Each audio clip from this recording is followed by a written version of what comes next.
Okay, so this presentation is called Navigate This Toxic World. And so we'll dive in as to why we titled it like that. The root, not the symptom. Our food should be our medicine and our medicine should be our food. So on this topic, we're talking about like a lot of pharmaceutical companies and a lot of brands when we think about things like Panadol and resolving headaches. Rather than continuing to live a lifestyle that's causing us headaches and then having a Panadol that fixes the headache, we're looking at making the right lifestyle choices to prevent the headache in the first place. And so that's the idea of the quote. Dan, you gonna introduce yourself? Yeah, sorry. So I'm Daniel, and I'm a lifestyle coach or an online personal trainer. And so the root of what I do is I help my clients get into their dream body. And what that often involves is a change in lifestyle. Sometimes that doesn't always involve the food you're putting in your mouth or the training that you're doing. Sometimes it can be issues in your relationship that could be causing stress, and there could be communication issues there, or you might just not be in the right environment. And then we're talking about like workplace issues as well, maybe working too often and experience burnout, and that affects how you show up at the gym. And so the idea of what I do is I help my clients achieve their dream body through lifestyle changes and essentially quote unquote life coaching. Awesome. And my name is Cressida. I am a mum of 3. I've got an 18-year-old and I cannot get my head around that yet. But I've also got one in high school and primary school as well. I spent my 20s very unwell with an autoimmune disease that nearly killed me. And I really got an insight into what it means to be healthy. So I mentioned just previously when we were chatting that for me, it was much easier to make choices that led me towards wellness and longevity and health from the moment that I had children. But I also had this inner drive just not to suffer or to see my children suffer the way that I did, because autoimmune diseases tend to run in the family line, and they do in my family. And so I've just been on this quest to be well. I currently and I say currently because I've followed quite a crazy path with what I've done.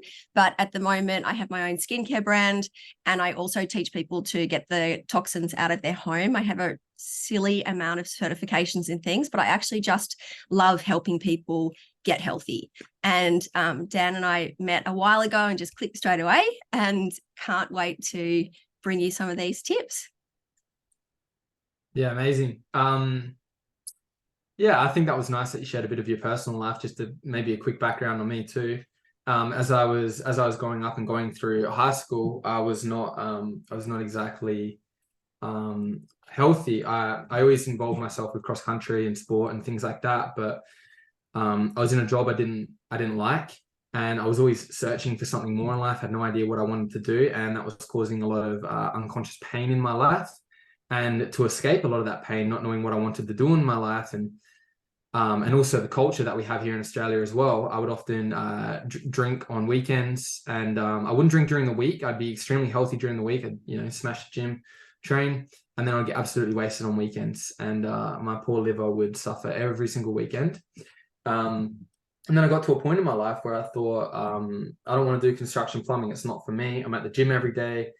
And I took the courageous step to apply for personal training, not because I believed I wanted to be a personal trainer for the rest of my life. I just knew it would get me closer to where I want to be than plumbing. And so as I got into the personal training space, I started working as a one-on-one trainer, and then I moved eventually into the online space. Now I'm an online coach. I have a partner, Naomi. She's on this call too. I've been with her for 6 years now, and we have two beautiful kids, Atlas and Wolf, a black cat and a Bengal. And yeah, we enjoy adventuring, traveling. And yeah, since making the change from personal trainer to online coach, I've made a lot of changes with my own health as well. Not drinking and getting blasted on weekends, and really just looking after my body through physical activity and everything else that I coach my clients on. So I try to lead by example. Anything that you'd like to add on this quote, Cress? Actually, yes, of course. So my gastroenterologist, so I had Crohn's disease and I've been in remission for a really long period of time. I've managed to do it without medication. I have had major surgery related to it though. And he told me, so that's a bowel disease. It basically is ulceration anywhere from your mouth through to your anus. I've had all of my large intestine and rectum removed. I had a colostomy bag for a while, super unsexy. Fortunately, I'd already met my husband then. But I would have coped with it. You just do. So I had a reversal later, but I've got a lot of scars, and it took me a long time to get my head around that as well. But he told me that what I ate would not make a difference to my health. And my parents were a pill for every ill. So it was just, that was the generation I grew up with.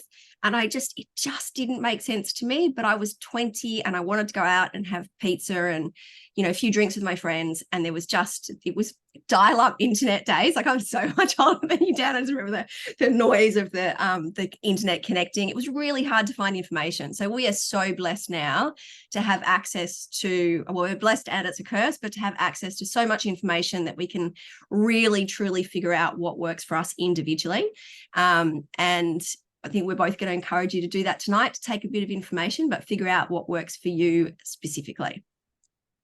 Excellent. I'm not alone with the dial-up. Cool. Well said. Cool. So that's who you are. Tell me what you eat and I will tell you who you are. Often food and drink isn't just calories in, calories out, getting a slim body, being overweight. It also affects our, the nutrients that we put in our body is responsible for a number of processes in our body as well.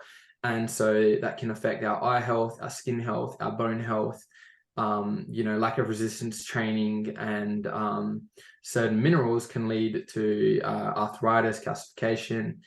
And so tell me what you eat and I will tell you who you are. It's not always as simple as, if you eat junk food, then you might be overweight, or if you undereat, then you may be underweight. It's also looking at your skin and your eye health and your brain health and your liver health and everything else is a direct representation of not just the food you eat, but also the lifestyle that you're living. But I think the thing that I love too, Dan, is that our cells turn over all the time. So we're kind of at this starting point, no matter what base you're starting from, there is a positive future in front of you. So there's changes we can make every day, little incremental changes. You're just going to need to find that thing that helps you switch forward. Yeah, that's beautiful to understand that. So I threw this one in here because I'm really big on the fact that you have choice. So this conversation is a lot around the things that we consume. And so I guess I wanted people to really understand that we are also consuming what touches our body, so what's in our environment. So being inside is way more toxic than outside because of the all of the things that are released from our personal care products, from our cleansers and moisturizers and deodorants. And if you're a woman, the makeup that you wear, they have hundreds more chemicals applied to their body every day than a man does. I should be careful how I say that, but it was only meant just the way that it was meant. That's what the research shows. And we actually absorb everything that is on our skin. So 100% absorption rate for something that goes under your arms, or it says genitalia here, and people are going to think, well, I'm not putting anything on my genitals, but what about the laundry detergent that you're using to wash your underpants? Because I can tell you that is sitting against your genitals. So just really understanding that this is something we need to be mindful of as well. And we have the power to choose. And there are plenty of good products out there. So the power is with you. Yeah, beautifully said. And one thing I'll add as a personal experience with this as well. When I first made the switch, your body needs time to adjust as well. With anything in life, your body will not just adjust overnight or at once.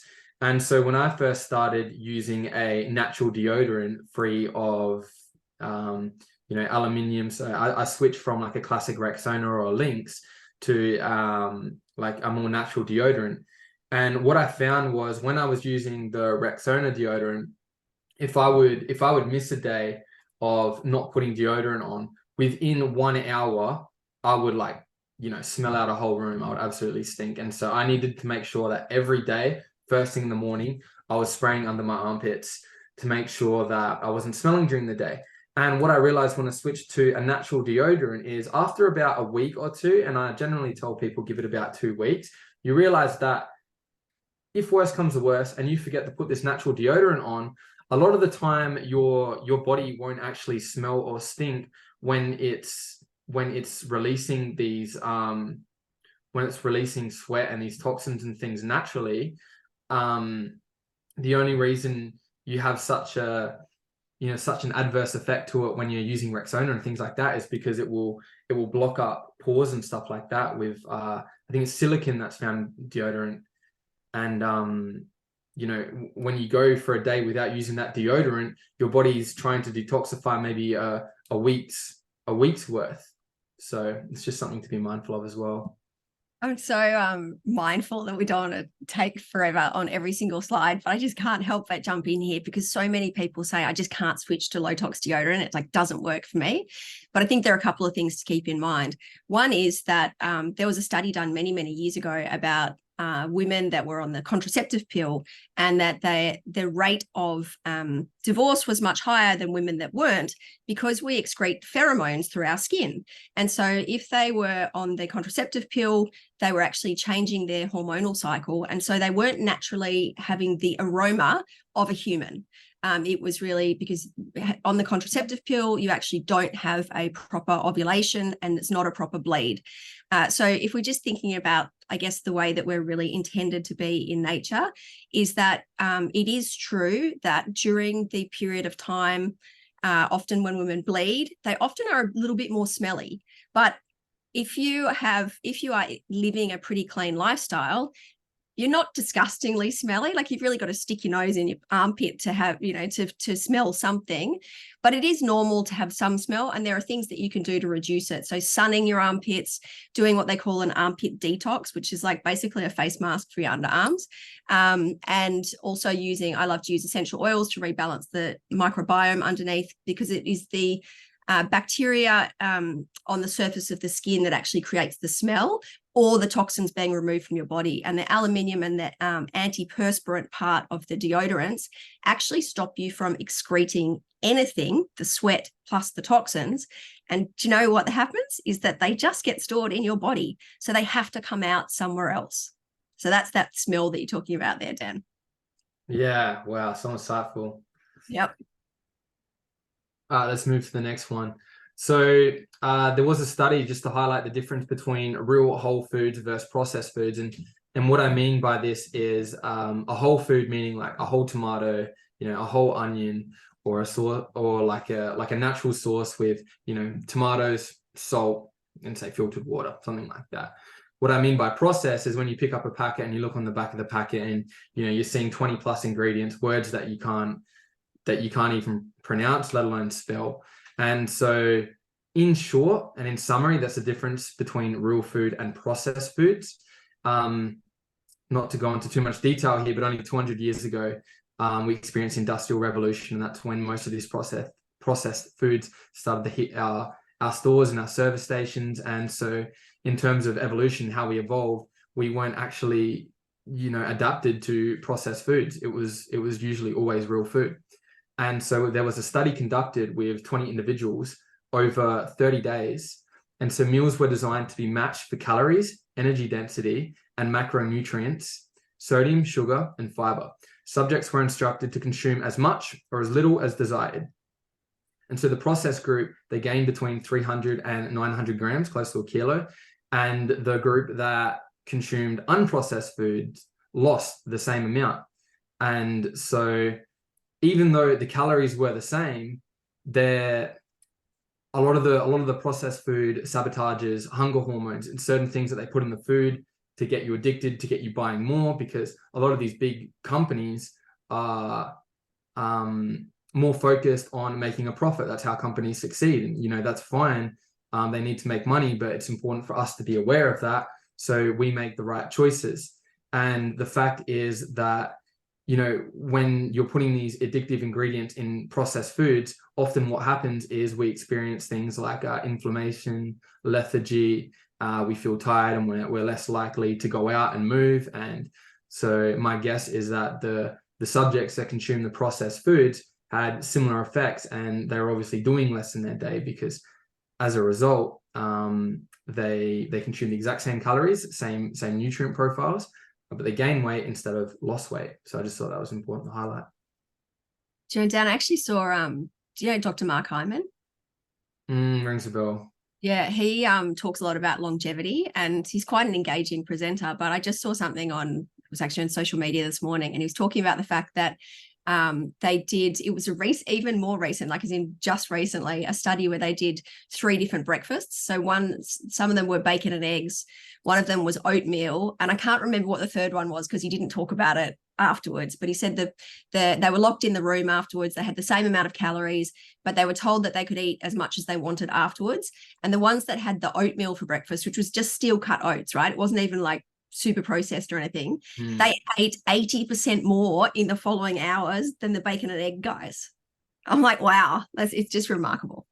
Yeah. That's a big thing as well. It's like you want foods that are going to satiate you and not sabotage your hunger hormones. So you sabotage your hunger hormones, so you're eating more. And you know, when you're going for foods that are funded by big brands, their key goal, as much as you would like to think it's not, is to make money. That's why they're big brands in the first place. So the only way they can make money is by you buying more of their products. And in order for you to buy more of their products, you need to be addicted to their products. And when you're addicted to their products, the definition of addiction is wanting more, but knowing that you shouldn't have more. And so you consume it, and then you want more and more. And this is less likely to happen when you're eating something from Mother Nature. So I think that's just... I don't see anyone going overboard on broccoli very often. True. So just to quickly highlight cooking oil. Just the importance of oil that might be inflammatory for our bodies, and oil that agrees with our bodies. So I've got 3 different oils here. Oil that I believe is healthy, and oil that I believe that you should avoid for the following reasons. So I explain. So the oils that I opt for is, if I'm cooking high heat, it'll be tallow, ghee, avocado oil, coconut oil, olive oil or butter if it's a lower heat. And the oils that I avoid are seed oils, sunflower oil, canola oil, vegetable oil, grapeseed oil, soybean oil. And again, these seed oils were only prevalent since the Industrial Revolution as well. And it's moving on to just real quick on the next slide. It's not necessarily that these oils are extremely bad for you, and I believe that they're not good for you, but it's also the ratio that we want to be consuming as well. So when we're talking about cholesterol and having a 1-to-1 ratio of good fats and bad fats, where you already consume a way higher amount of the omega-6 compared to omega-3, I found a study where since the Industrial Revolution to today's date, we contain like our ratio between bad cholesterol to good cholesterol is 20-to-1. And I recently did some research today, and I think now it's about like 26-to-1 plus. And the easiest way to get your 1-to-1 ratio down is not by trying to eat enough avocados to outweigh the seed oils and the omega-6 oils that you're containing, but to reduce the omega-6 oil intake. And because we already get so much of it, there is no need to consume as much as we do. And this was a study that I have taken that's referenced at the end of the presentation. There are also detrimental effects of elevated dietary linoleic acid, which is found in seed oils, on human health related to its role in inflammation and its activity as a promoter in cancer in animals. Current data do not allow determination of the level of dietary linoleic acid needed for optimum health. Most studies conducted on this are across 3 months, but what you find looking deeper into it is that a lot of the side effects of linoleic acid is a problem long term, not necessarily short term. There's a question down in the chat about macadamia oil. Do you have a view on macadamia nut oil? Yeah, so macadamia nuts are omega-3 mostly. I think they do have an omega-6 ratio as well. I can't give you like a solid answer on that. I was listening to a little bit about it today, and what I found is that in moderation, but again, if it's in moderation, why not opt for, say, like a cold press extra virgin olive oil, which is going to be much healthier for you, less inflammatory. But yeah, from what I understand, in small amounts. So I'll jump in there with, I actually really like macadamia nut oil for baking. So I don't love the taste of olive oil in baking. And obviously I use butter. We're very liberal with fat in our diet in this house, when we know that they're good quality fats. So I'm quite comfortable using macadamia oil, but I wouldn't use it at a high temperature, just because it is less stable than some of the animal fats, for instance, like the tallow or the ghee. That would be my thought on it. Or even, who cooks bacon? Yum. Do you keep the fat off the bacon when you're cooking good quality bacon? We get ours from which we'll talk about later, a really great producer. I know that the animals are really happy and healthy. And so we keep the fat off the grill pan and we save that to cook with as well. It's really tasty. Yeah, cool. I might jump in on that when we get to the section on meat, but that's a good point. Is there anything you wanted to add to this, Chris? No, I think we're all good. So talking about sugar and the difference between natural fruit and honey compared to refined sugar like candy, chocolate, sodas.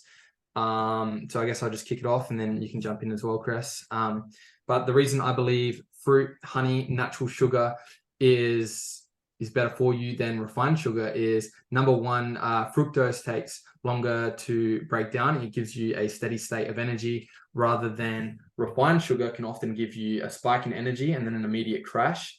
It's empty calories. There's no nutrients in refined sugar, whereas in fruit and honey, there's often plenty of different vitamins and minerals depending on the fruit and vegetable that you're having. And a lot of the I think that's basically the big one for me. It stimulates fullness as well. You can eat a whole bag of lollies and God knows how many calories are in that. But if you try to eat that same amount of calories in apples, it's much less likely. And then we're talking about like the difference between unprocessed and processed, and talking about how like these artificial sweet lollies are designed to have you coming back for more. They're made to be addicting, to have one after the other, which is less likely in fruit and honey. And if you're eating fruit and honey, you're more likely to get minerals and to feel good, and they help with certain processes in the body as well, whether it be eye health, skin health, and so on. I've got an interesting component to add with this. So I had insulin-dependent gestational diabetes twice. So that means during 2 of my pregnancies, both my boy pregnancies, I had to inject insulin for most of the pregnancy, started from about 3 months, because my blood sugars were completely out of control. Now, Dan and I had a really interesting conversation about this the other day. I wouldn't have known unless it was because of the blood test that they force you to do. But interestingly, the more that I learned from my first child, who's 18, to my youngest, who's 9, is that I realized that doing that test was actually total BS for me, because I didn't eat enough. I didn't eat like a typical diet. I ate more low carb anyway. So I didn't have a lot of, these refined sugars. And I was educated on the sense of reducing some natural sugars because of my gut health. So it's not that I don't agree with eating fruit. I absolutely do. They're full of, it's got such huge benefits, especially if you can manage to find organic fruit and vegetables.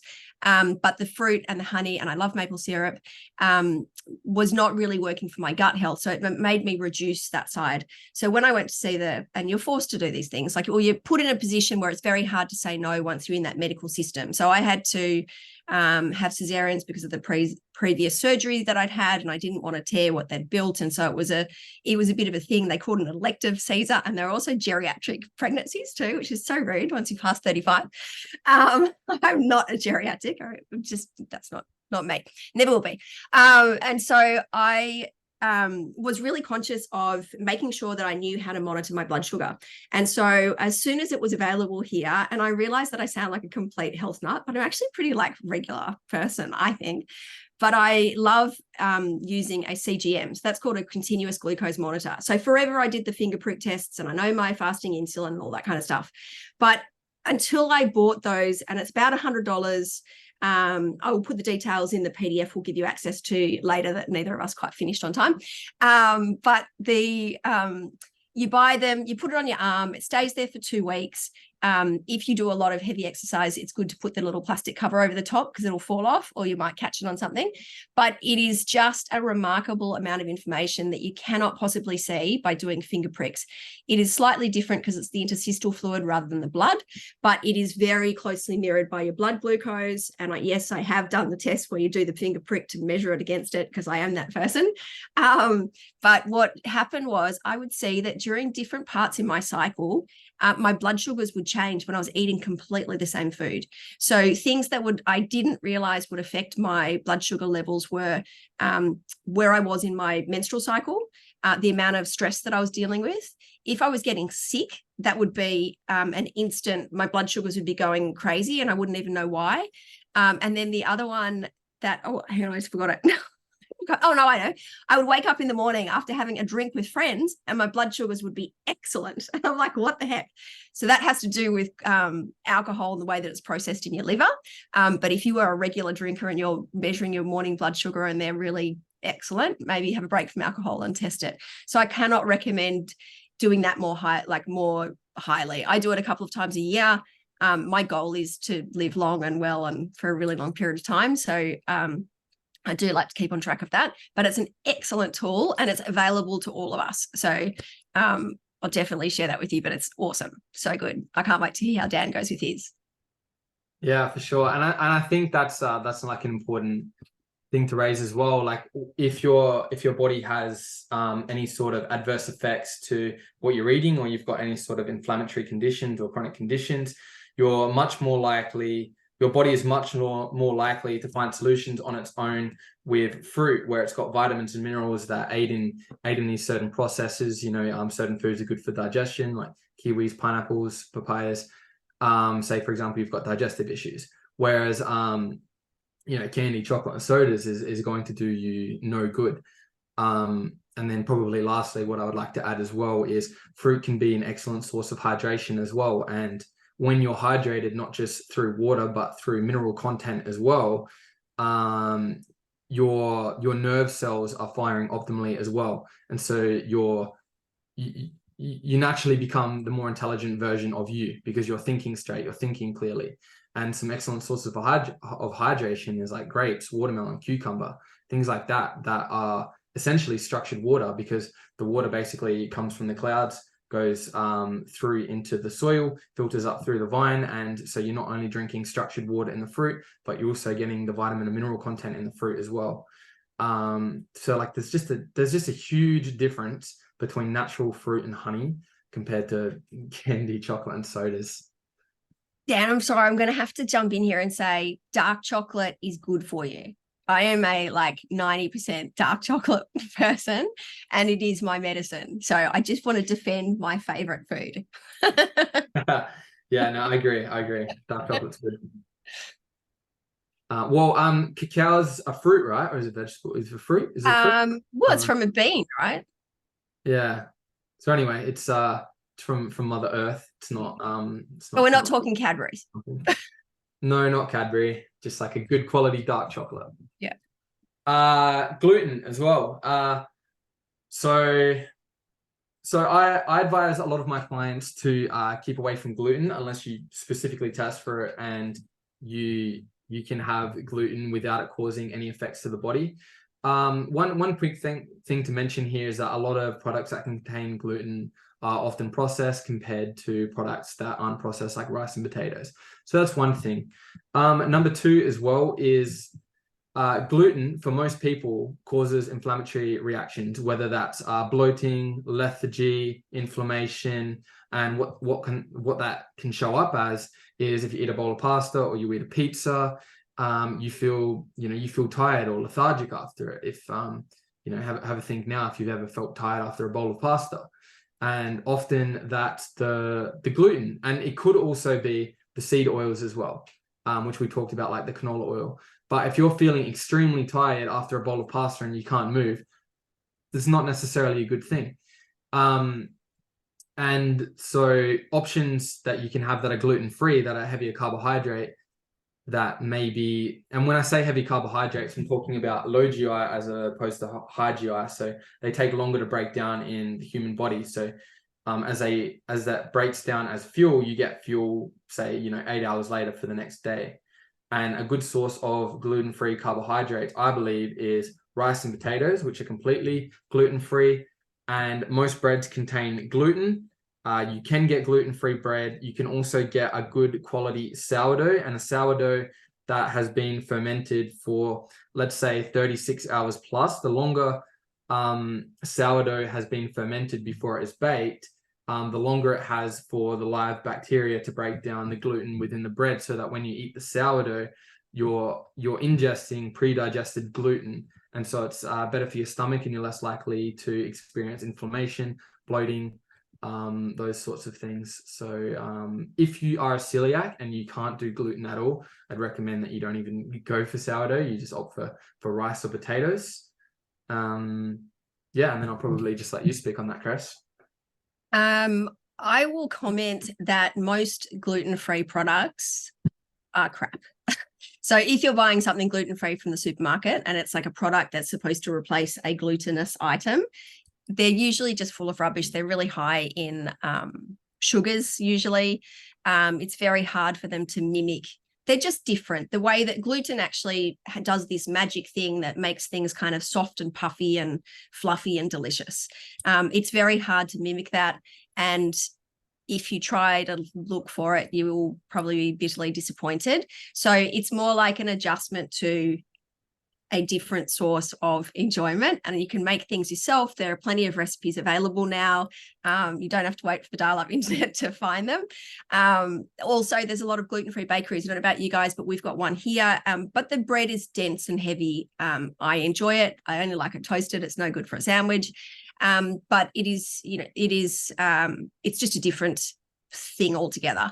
There's definitely options for baking. I know for my children, we try and be gluten-free. Just also recommending that if you think that you have some gluten intolerance, because when you go to the gastroenterologist, they'll tell you that you have to stay eating gluten so that you can have your biopsy, and that's the gold standard.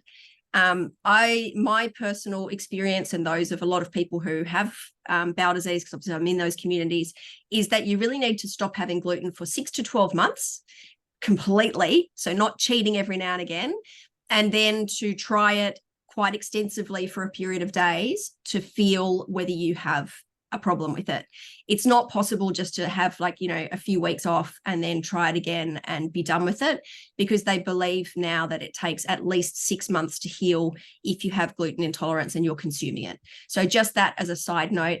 The other thing that we chatted about that I love is the process of cooking and cooling your carbs. So we cook rice. I'll steam it in the instant, or cook it in the instant pot, and then leave it to cool, put it in the fridge overnight, and then heat it up the next day. It really enriches those prebiotic fibers. It actually makes it much lower in GI. So if you're watching your blood sugars like I need to, and you can do the same thing with your potatoes. We parboil them and then we'll roast them the next day. Tastes delicious. Plenty of good healthy fats on there. They're crunchy and golden and yummy, and they're good for you. They're health food.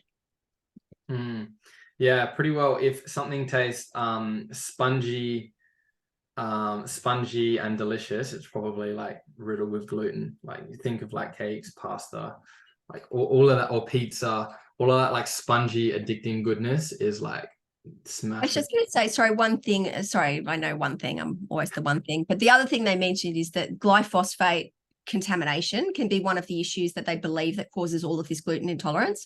So that's a weed killer essentially that is used worldwide. It's distributed by Monsanto. There's it's essentially everywhere. It's very hard for us to avoid it. There are a few tools to help get it out of our system, but often people will find that when they go to Europe, they can consume bread or pastas because they have it's an older form of wheat. It's less processed. It's less kind of Americanized. And also they have so here we use glyphosate to desiccate the wheat. So they spray it everywhere so that it dries it all, so that it's easier to, what's the word? It's like flour. I don't even know the correct word there. But that's something that they don't do in Europe because it tends to be smaller areas that are farmed. So that's something to look out for as well. If you, so for instance, when I went to Croatia recently, I could eat some bread and I didn't have a problem with it. But the moment I come home, I have to stop. Right, yeah. Yeah, on that topic as well, I think a lot of the reason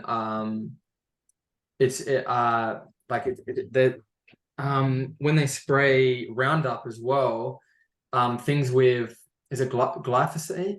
Yep. Glyphosate, yeah. I think the reason they do that as well is it's so it's more durable when they spray it with pesticides and things like that, but obviously not good for human consumption. So yeah, I think that's an important thing to get across. Speaking about coffee, I don't need it, I want it. I just thought this was a good meme. One, because I love SpongeBob, and two, because it's like extremely relatable. Like I shared at the beginning of this presentation, only in recent times I've gotten to the point where if I'm craving a coffee, after lunchtime, I have the conscious awareness to think, what do I actually want from this? Okay, I want a coffee because I want to have more energy. And then I consciously understand that if I have this third coffee, it's going to overtax my adrenals, which produce stress, like stress meaning energy, which give me energy. And in reality, this coffee is actually going to deplete me of energy. It's not going to give me energy. So if I want energy, what I probably really need right now is like some hydration, some minerals. But I was certainly a person that said, I don't need it, I want it. And I would say that drinking my fourth coffee. Okay, just a few dot points about coffee. I might just read them off and then we can chat about it. So coffee or caffeine is not necessarily bad. In fact, coffee is a healthy way to get caffeine in, similar to tea, as opposed to something like an energy drink. So the benefits of caffeine is can boost your mood, releases dopamine, which is the feel-good hormone. It can increase focus and your short-term memory.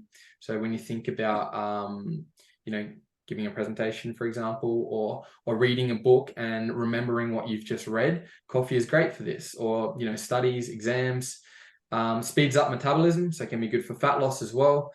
On the topic of fasting as well, which Cress will probably dive deeper into, but I will say that if you have something like a black coffee or just a plain green tea or a black tea, it can actually enhance your fast. And it's for one thing, it increases your metabolism, which is burning calories at rest. But number two, it's also quite satiating as well, and it's pretty close to 0 calories.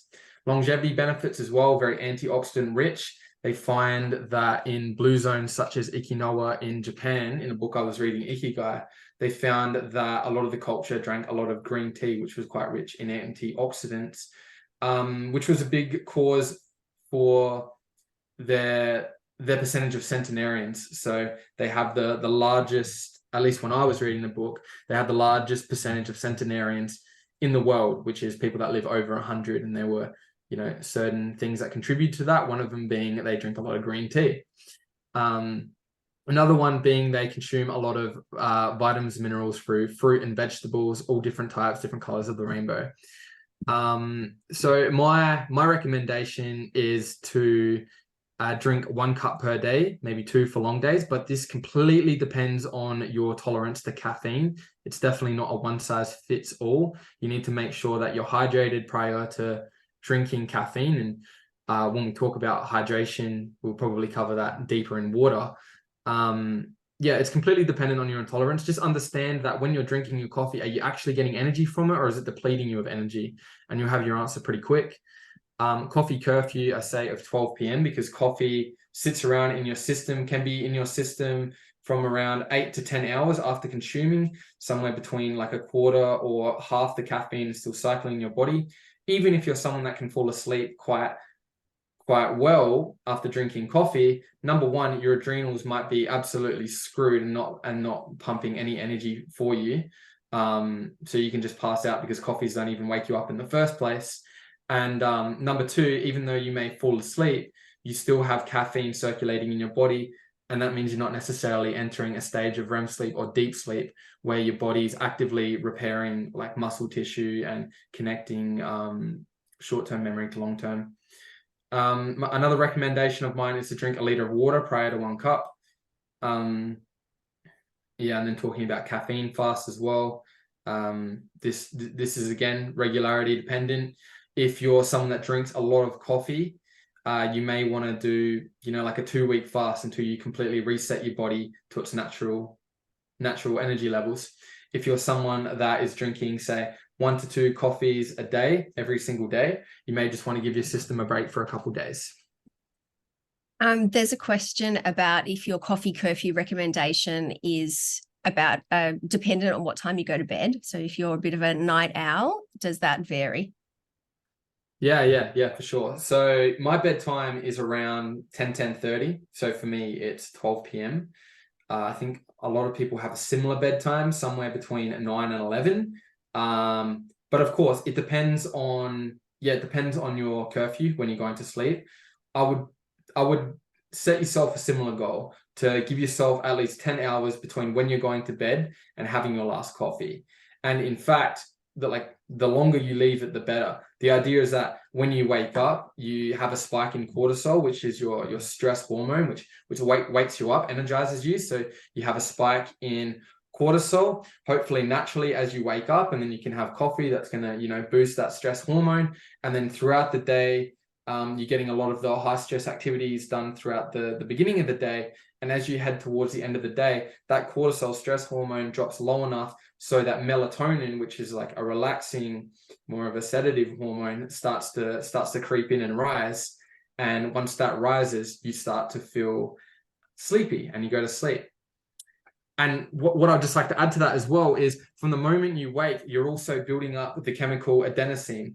And adenosine is essentially a chemical, like a chemical in your body that makes you feel tired. And so what happens is as soon as you wake up, this adenosine chemical builds up higher and higher and higher.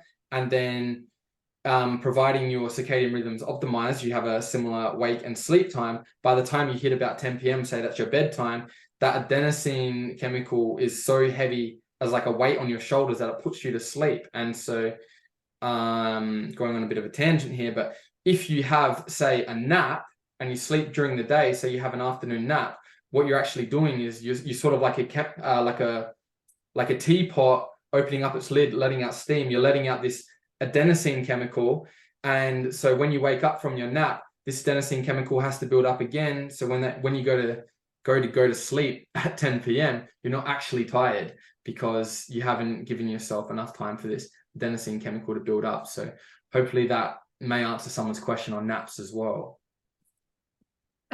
Just Heather, we will provide a PDF later if you want to drop your email addresses later. We just hadn't quite finished them in time. It's our birthday month. We can't do everything at once. Birthday. I wanted to comment just the word fast I found previously quite triggering. So I'm going to just say maybe just have a little break from your coffee. Just if you are a regular drinker of coffee every single day. So my husband is absolutely addicted. The first thing he does when we look at traveling overseas is he's hunting down where the best place to get coffee is. And if he can't find somewhere good to get coffee, then he will take like these Japanese special like coffee pour over tea bags with him. Like that is a problem, I'm telling you. But he loves it and he thinks it's perfectly fine. So I have actually had some genetic testing. I'm a huge, although I love the healthy wellness, natural lifestyle, I love to back it up with science. I'm a bit of a science nerd. And so my genetic testing shows that I'm a fast metabolizer of caffeine. But I tell you what, if I in my regular life had coffee more than like 1 or 2 days in a row, it destroys my sleep. So I know that my nervous system is, I'm a hyper person. I'm like fast. And if I rev myself up too much by getting too excited or having too much caffeine or even too much dark chocolate, I can find it very hard to kind of like come down. So one of the ways that I manage that is actually by using, I use a lot of essential oils, so aromatherapy to help me do that. But also just there's a lot of new research. There's a doctor called Dr. Cindy Peltz. She has an amazing podcast and book. She's done a lot of research into fasting for women. So I know we weren't specifically talking about fasting, but just if there are women who are looking at fasting, and I'm a real believer in intermittent fasting. I think it's fabulous for your cells, for your whole system. But as women, no matter what stage we're in, it's a little bit different when we're past menopause. But if you want to maintain fertility and healthy ovulation and skin and hormone health, you need to be careful with fasting, especially adding coffee into a fast, because our hormones and our nervous system are more finely triggered to famine experiences. So I encourage people more often to do either a juice fast, like a vegetable juice fast, less sugar, like some fruit, but that, or a broth fast, or to do a shorter stint of fasting, but really experiment for that yourself. But definitely be mindful of making sure you maintain ovulation, because that is a real sign of health in a woman. Equally, there are some scary statistics about that men's sperm health, so their virility has dropped, and that in 30 years, they're saying that virtually no man will be able to get anyone pregnant, which is pretty scary. But again, using these tools and making these decisions about having a healthy environment, this is really going to change the way that your body responds to stress and life and all of the things around it. And you will be the person that will be out there selling your seed. I can't believe I said that. I didn't know how to finish, so I went with that. Yeah, great way to finish.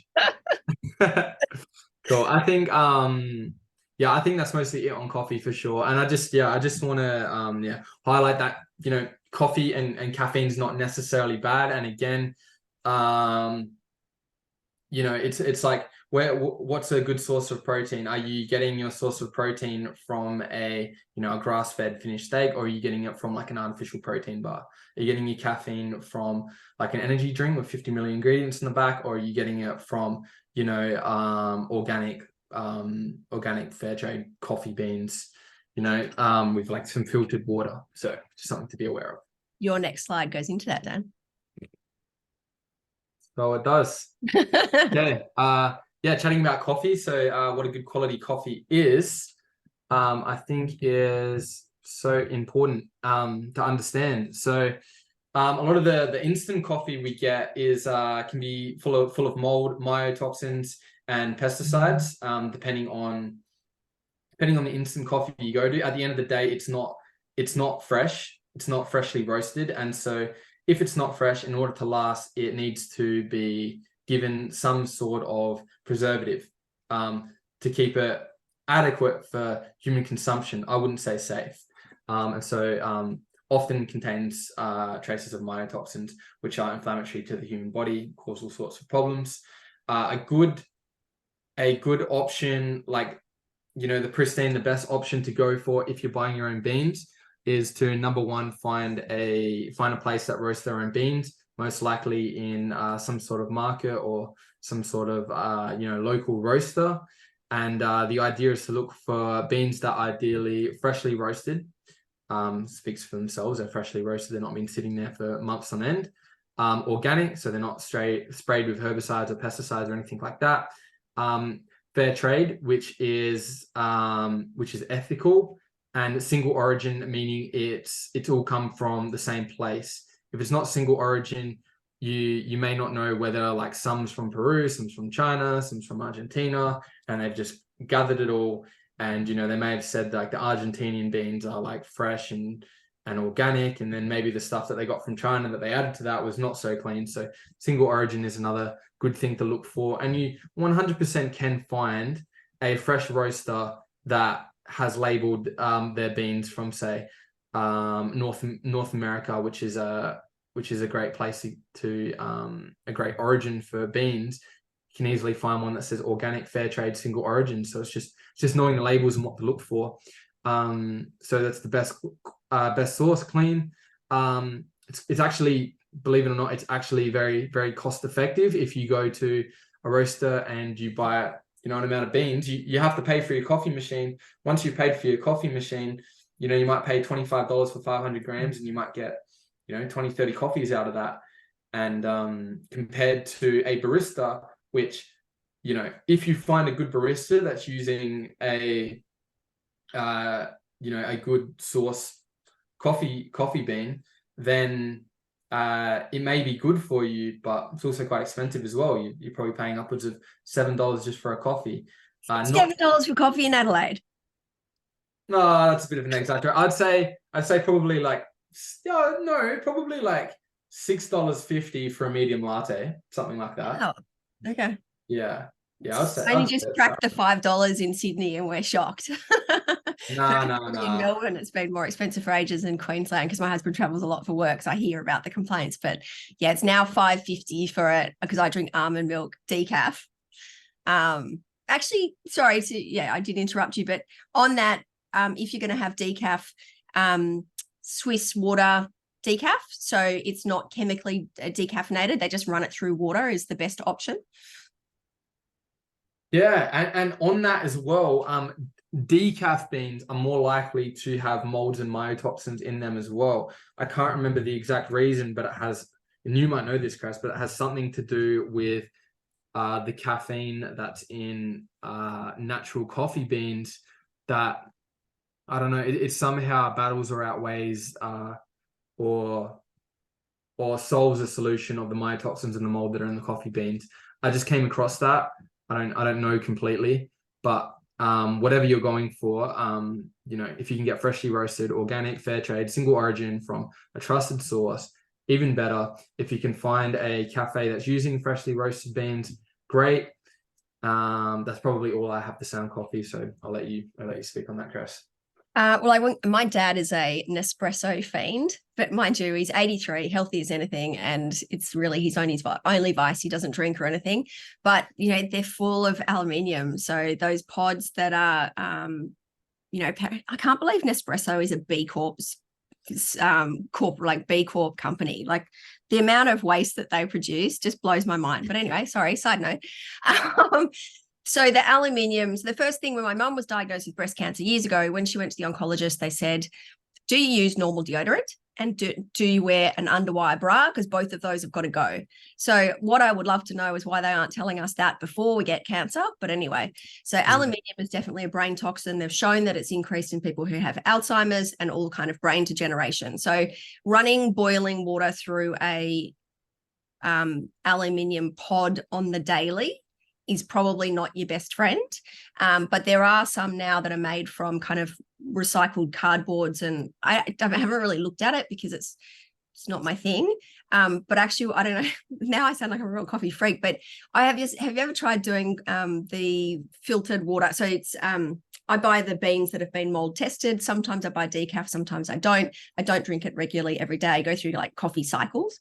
And as soon as I need it every day, I stop. And so what I do is you grind it and then you put it in this, I bought it from some coffee place up in Queensland, and you put it in the jug and then you pour it with cold water over the top and you leave it in the fridge for a couple of days. So it's cold water filtered coffee. So it's kind of like a tea version of coffee in that it's a bit milder, a bit sweeter. Anyway, it's delicious. So just side note, there are other things to try besides barista coffee. Yeah, for sure. Like cold drip, cold brew. Yeah. And it's pretty low-fi, so you don't need much material, like much equipment. What's a B Corp company? Oh, so it's a B Corp certification is like the highest certification in sustainability that you can get.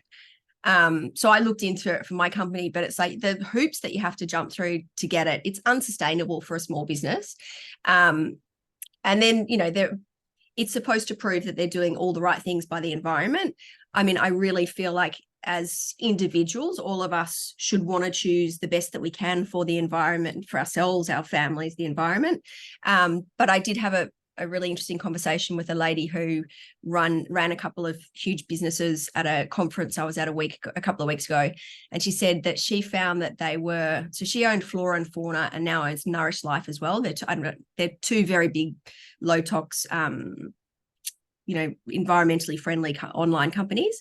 And she said just the certification process, especially for for B Corp or for making sure that you're carbon neutral and all of those things, she said it's kind of just a swindle because you pay them so much money and it's a continuous assessment process. So my husband's the CEO of a big firm. He's very proud of their green statistics. I just look at him and I just think, wonder if you spent that money doing the right thing rather than just paying it for a certification. But I don't know. There's a middle line somewhere. But it is challenging. And we'll talk about it too when we talk about organic food later on as well, because certification is challenging for a small business, even if you're doing all the right things. Yeah, I actually think that's a great point. Yeah, because it's the same with certified organic. Like I know a lot of local businesses, everything they use is completely organic and clean, but they just cannot afford the certification of certified organic. And there's huge companies out there that have so much money and they're not necessarily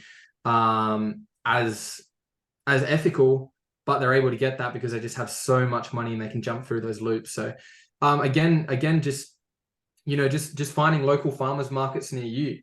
I think there's a website like local farmersmarkets.com or something like that, but it's just looking at your local markets and even if you know someone local that's a farmer and like my partner and I, her parents have their own chickens as well, so we get eggs from them, which is like incredible. And so if you can, and then maybe you grow your own fruit, and so that's another source that's completely organic. You're obviously not spraying that, so just look out for that stuff in general when you're talking about like anything, not just coffee. I think that's just an important point. I was going to say Barbara might be able to jump on at the end and comment too, because she owns a beautiful organic store in Avalon in the northern beaches of Sydney. So she's all across this. Oh yeah, so cool. Yeah. Cool. All right. A1 versus A2 milk. What have we got on the next slide? Just a little bit about milk. So I'll just quickly explain the difference between A1 and A2 milk, because it's absolutely mind-blowing when I first came across this. So the reason I first delved into milk is because I think I was working at Good Life at the time. And I remember my PT manager coming through and was drinking almond milk. And I said, why are you drinking almond milk? And he was like, oh, just for health reasons. Oh, I won't bore you with the details. I'm like, oh, okay, no worries. And then I spoke to someone else that was like a PT that'd been there for a while. I was fresh. I just started my kind of PT journey. And he was drinking oat milk. And I'm like, oh, wait, why are you drinking oat milk? And then he's like, oh, I just these reasons, don't worry about it. And I'm like, what the hell? Everyone's drinking a different milk, macadamia milk, oat milk, almond milk, soybean oil, soybean milk. Then there's slim milk, full fat milk, light milk, Jersey milk, A2 milk. There's just so much. And I thought, you know what? This is going to be the first thing I research because I just want to understand what's going on here. And my partner and I were actually looking through this, and she actually helped me with some of this as well. We found out that years and years and years ago, I don't know, 50 or 100 years ago, the only cows that roamed the planet were Jersey cows, which are these brown cows with the big humps on the back, and they're known as A2 cows, or in other words, Jersey cows, and they produce A2 milk. And so once upon a time, the only milk that was available to humans was A2 milk. And then it's not understood where in history that this occurred, but at some point in time, there was a genetic mutation. And this is how A1 cows came about, which we know as the A1, the dairy cows, black and white cows. And they produce A1 milk, predominantly A1 milk. And the A1 milk has the 206 amino chain of proteins that formulate milk. Number 67, as you can see in that image, which is proline in A2, in A1 milk, it's actually histidine. And that one change in protein in A1 milk causes an inflammatory response in humans and in the gut. And what actually happens with most people is most people believe that they're lactose intolerant because they're drinking, A1 full fat milk, and they hear about lactose intolerance. It's like a big thing nowadays. And they'll tell me, or they'll tell someone else, I don't drink milk because I'm lactose intolerant, so now I drink almond milk, or now I drink oat milk. And after doing some research, I realized that most people aren't necessarily lactose intolerant. Most people are just more sensitive to the reaction that's occurring in the A1 milk. And so from my research, I understand that this A1 protein, this A1 milk, is causing an inflammatory response in all humans, but most people don't actually feel that response occurring. For example, me, I'm not necessarily sensitive to it. I just opt for A2 because I understand like some of the science behind it. And so like I tried this with some of my clients that were supposedly lactose intolerant. First I said, how do you know you're lactose intolerant? And they had no real reason. It was just like, oh, well, I drink milk and it goes straight through me, or whatever else. And so I said, get some A2 full cream milk and drink a whole glass. And believe me, every time I've asked a client this, and it's been 5 now, and I've had 5 out of 5, they've been absolutely scared to do that because of how it reacts in their stomach. And they've had it, and they've sent me a message and said, you wouldn't believe it. I'm fine. Like, I'm actually fine. I drank full fat milk and did nothing, and absolutely mind blown. And what I'll add to that as well is, if you're drinking, treated raw milk, say you are someone that's not necessarily affected by the A1 protein, but you're someone that is actually, say, lactose intolerant to a degree. If you're drinking like a cold pressed raw milk, then let me just get to the next slide and I can explain this better. But what happens when milk is pasteurized, it gets heated to such a high temperature that a lot of the minerals and the nutrients are zapped out of the milk, so that when you digest pasteurized milk, a lot of the time that's destroyed a lot of the lactase enzymes that are naturally in milk. So if you're drinking raw milk, that raw milk should have enough lactase enzymes in its own milk to combat the lactose intolerance that you're apparently having. So basically my consensus is this: if you're drinking A1 full fat dairy and it's quote unquote going straight through you, I would opt for A2 or Jersey milk. And if that still doesn't sit right, then you could probably claim that maybe you're lactose intolerant. Obviously you can do blood work. And then furthermore, if you believe that you're lactose intolerant, maybe a good option for you is raw milk, provided it's treated and ethically sourced. The only reason I would opt for plant-based is I do believe it's less nutrient dense. You just need to be cautious that there's no additives that are going to cause inflammatory responses, things like sugar or oils. Anyway, I believe I've spoken a lot on this topic. I would like Cress to just share a bit of information as well, or your thoughts. So I was going to say that I love milk, and I actually occasionally have access to raw, unhomogenized bath milk.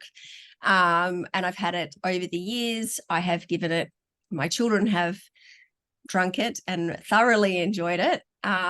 Though milk doesn't often sit that well with me. So obviously I have a gut issue. So in terms of whether it's purely a lactose intolerance or whether you have a leaky gut, I think it can be both sides of the coin. Or whether you are having, so for instance, if I had consumed a lot of milk when my gut was leaky, then I might develop a inflammatory response to it, that it's going to take a long time for my body to kind of like calm down about it. So if it's kind of leaked through, the same thing can happen with skin if you're applying something to your skin. So if someone has terrible eczema and they're applying even a natural product to it, they can then, because it's so inflamed, then they'll develop an inflammatory reaction to that, and they'll develop an allergy to this beautiful natural product. So those things can happen. That is a different thing that really should be managed by a naturopath or an integrative practitioner. Your local GP, sadly, will not be able to help you with that. Maybe like a functional nutritionist or something like that. I don't love the concept of plant milk personally, even though I do drink almond milk. And the only reason I really drink almond milk in my smoothies is because I don't like water, and regular milk gives me pimples, and I'm too vain for that. And I also know that if I'm expressing pimples, that is my body saying, I don't like this. So I can tolerate a bit of cream. I can tolerate a lot of butter and cheese and yogurt, but milk just doesn't really fly. And so I'm unsure exactly what that's from.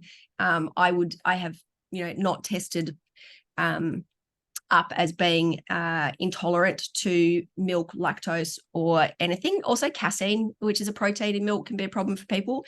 It's very much a try it for yourself. The great thing about milk is that rather than with 6 to 12 months for gluten, is you can just stop having it for about a week or two. And then when you have it again, you can actually see the response quite quickly. So my children hate the fact that they actually get quite snotty from milk. I think it's a bit of a histamine overload. That's something else that we can talk about another time. But there are lots of different ways that milk can affect you. But milk, I genuinely believe milk itself, if it's the most untouched as possible, is an incredible health food. And I know some people feel differently. They feel that it's for baby animals, not for baby humans. And so there is also like a cultural and a respect for everybody's different beliefs. So there are lots more varieties of more healthy plant milks out there now. The best options really are to make it yourself, but anything in a long life bottle, just really try to avoid that stuff. I'd go with water over that. Yeah, long life milk is basically when we talk about pasteurized milk and heating up the milk to a desired temperature to kill all the bacteria, but like also all the nutrients that milk contains. It's so nutrient dense. Long life milk is basically like double the heat in a shorter amount of time. They just like blast it with heat, and it's just like you're just drinking like dead milk. Like it's gross, right? It's gross. Yeah, and it does not taste good as well. Just quickly, Cress, as well, could you tell us real quick what bath milk is? Because that's strange. Oh, so it is illegal in Australia to sell raw milk for human consumption. So raw milk means that it's literally right out of the cow, and then it is just kept cold and delivered to your door. And so there are a couple of brands at the moment. I'm only aware of one that's managed to stay afloat, and they are called Cleopatra's bath milk. Just thinking, am I going to get them in trouble? But it is only for bathing, and one would never consume that stuff, would they? So true. Yeah, that's and Made by Cow is a brand that just went they're gone now for whatever reason. They went under, but they did a cold pressed raw milk. So they were still pasteurizing their milk, but they weren't pasteurizing it through heat temperatures. So a lot of the nutrients got preserved within the milk. So that was a really good option as well. And they actually did Jersey cold press raw milk, which is unbelievable. But they've gone under now. So yeah, I think just having a better understanding of milk and what's good for you. And if you are going plant-based, probably not as nutrient dense. You just got to make sure that when you look on the back of the packet or the back of the carton, that everything in there is aligned with some of the things you might have learned on this presentation, I suppose. Sorry, Christine's asked about autoimmune issues, so I'm going to take that one. Being AI person here, is that typically we can respond like in a flare. If I was in a flare period, I would avoid all gluten and dairy 100%, plus anything else that I knew irritates me, such as sometimes I can't handle nightshades, depends on my stress level. They're like your potatoes, your goji berries, your eggplants. That's all I can think of right now. But yeah, I would avoid and then really just testing yourself. If you are, so different cultural descents can have trouble with dairy as well. Often there is a a tendency with Asian heritage to have difficulty with dairy. They also have difficulty with alcohol, with wine, and that can be, I think that's the histamine link, but not the expert in that, but that's just from my understanding of what it is. So definitely testing it for yourself. And as I said, with milk, it's pretty easy. It's just a couple of weeks to figure out if it works for you or not. Cool. Just because we don't have a slide on it, just a question for you, Chris. What are your top 3 favorite superfoods? Ooh. I don't know that I can. Oh, chocolate. I'll just three. Chocolate. I literally have chocolate for breakfast. Like a dark chocolate. Yeah, dark chocolate, as in like 100% dark chocolate. I don't mess around. Yeah. I actually can't answer that in that way, because I truly believe that we have to have variety, because if we're eating the same thing all the time, we're excluding everything else. So we've got to be seasonal. We've got to be listening to what our body wants. I mean, if you are waking up every day and thinking, I want burgers and chips and fish and chips and I don't know, whatever other junk, thick shakes, that's probably not your body giving you some healthy messages. There's a bit of stuff you need to work on. If you wake up and you think, wow, I've really had this hankering for broccoli soup the last few days. And then last week, my husband drank all the broth that I had made. And then I went to look in the fridge and I only had a half a head of broccoli. I'm like, that is not broccoli soup. That's a suggestion of broccoli. And I still haven't made, I've just got the delivery yesterday and I've got 3 heads of broccoli. But then Ben also ate the rest of he ate the broth. I don't have enough broth. So I'm back in this stupid cycle, but I'm craving broccoli soup. That'd be me like really listening to my body and going, yep, my body really wants broccoli. So maybe it's about, detoxifying estrogen at the moment. There's a lot of DIM in broccoli, which is the chemical that helps you excrete estrogen from your body. So I can't say that I'm going to tell you there's one thing, but chocolate and broccoli would be up there. Cool. Yeah, I don't know. What about for you? Do you have like 3 must-haves? Yeah, well, that was very informative. And just to add to that, I used to smash oranges in winter as well. Yeah. I didn't realize that, orange, because this is a good overall concept to understand that Mother Nature has been around a lot longer than us and probably knows what we should be consuming. And throughout the seasons, depending on, where you are in the world and what fruit is growing seasonally in that area is probably going to be good for you. For example, a lot of like colds and sickness are going around, during the winter months here in South Australia. And I recognized that when I was having orange juice and oranges, I was just feeling so good from them. Like, man, I've never felt this good from oranges. And I was having a chat with this like female health coach, and she explained that concept of like the seasonal fruit and Mother Nature and all of that. And she said, well, there's a lot of like sickness and bugs going around, and oranges is full of vitamin C. And, if you're consuming oranges around this time of the season, it's probably why you're feeling really good. Like, do you notice that you felt that good from orange juice previously? And I said, no. And so it was really mind opening for me. And I think that's just an important concept to understand as well, that, especially if you have fruit trees within your garden and they're, the seasons that they are fruitful in, you're probably going to feel really good from eating that fruit. Number 1, because it's, it's organic, you've literally grown it yourself. And number 2, because it's the right season. Going to just catch you on this one, Dan. You're talking about oranges freshly squeezed, right? We're not talking about a bottle of orange juice from the supermarket, are you? Right? Yeah, freshly squeezed. Yeah, good. Yeah. Just making sure it was clear. Yeah, freshly squeezed. Foodland actually do it as well. Like Foodland will like freshly squeeze oranges. And I used to finish like a session up at Henley Beach where I'd run like a bit of a workout session, and they'd always have this freshly squeezed orange juice. And I would just get like a 500 ml and just drink the whole thing. Sometimes I would throw a raw oak in there as well. So good. Personal preference. Raw what? A raw oak, like an egg yolk. I'll just egg yolk, right? Sorry. Yeah. Just to get some extra nutrients in there. I kind of like that eggy orange taste. Probably a personal thing. Yeah. Gross. But in saying that, my boys have like egg yolks in their smoothie every morning. We're like 3 or 4 cartons a week around here. Cool. I'll probably get along with your kids then. Yeah. Just a quick one on my superfoods. I've been absolutely smashing bee pollen lately. incredible. Like when I spoke about earlier today, I was passing out on the couch. I was real tired, and I was drinking water. I was hydrating, and I was on a Zoom call, and I was kind of going ham with the bee pollen. I just had it in a jar, and I was drinking, and I was just like putting a little bit in my mouth, probably about like a teaspoon worth. And I just started to like zone in and focus, and I was like, whoa, what is this energy? And like I knew the crazy nutrient properties of bee pollen, but it was just crazy to see how it affected my own body and my response. And so just to like off the bat, like my favorite maybe superfoods, one would be bee pollen, another one would be liver, and the best form I like to consume that is liver pate or liver capsules.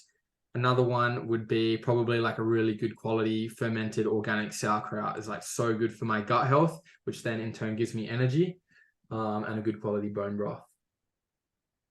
Just on the bees, I mean, number one, are they not amazing? But like bee pollen, so it's really high in your B vitamins, but also have you heard about using local honey or local bee products from the area to help with allergies? No, that's a new concept to me. That makes Yeah, sense. so yeah, apparently if you so for instance, say if I had a lot of allergies to flowers and plants and trees and grasses and whatever, if I could get a local a local what's it called? A local hive's honey, if I had access to that, then the reported benefits are that would help.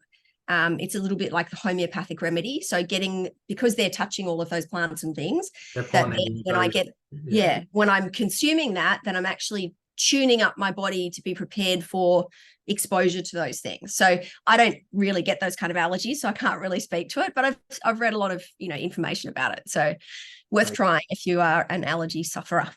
yeah, honey and bee pollen is such a superfood. Wow, that's crazy. That's probably right in line with the seasonal fruit as well. Yeah, awesome. Okay, talking about honey as well, good to get raw honey as well. Just a side note there. Speaking about alcohol, you want to start this one off, Chris? I will. So my mum was an alcoholic. She really struggled with alcohol, and Dan and I had been chatting about doing this talk, and there was nothing about alcohol in here. And all of a sudden we were like, oh, whoops. A lot of people drink regularly. Neither of us are one of those people, but thought it might be worthwhile throwing it in here.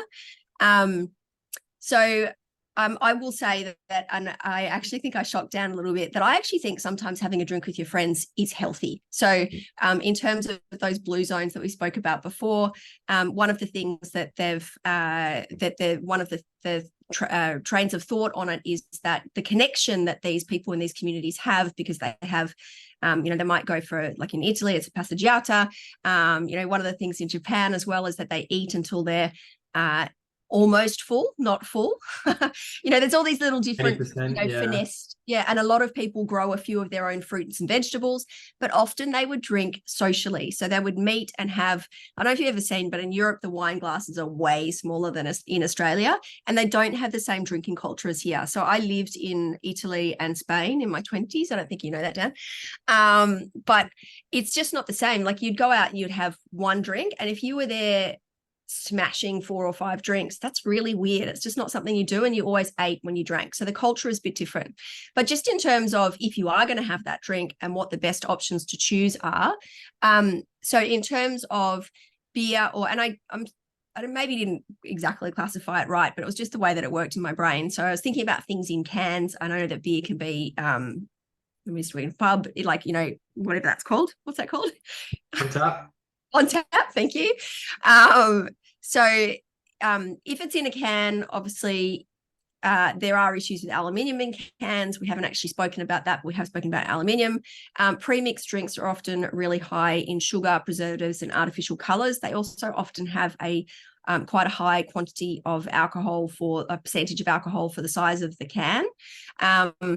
Beer can be quite inflammatory for people. It has, with the hops and all the rest of it.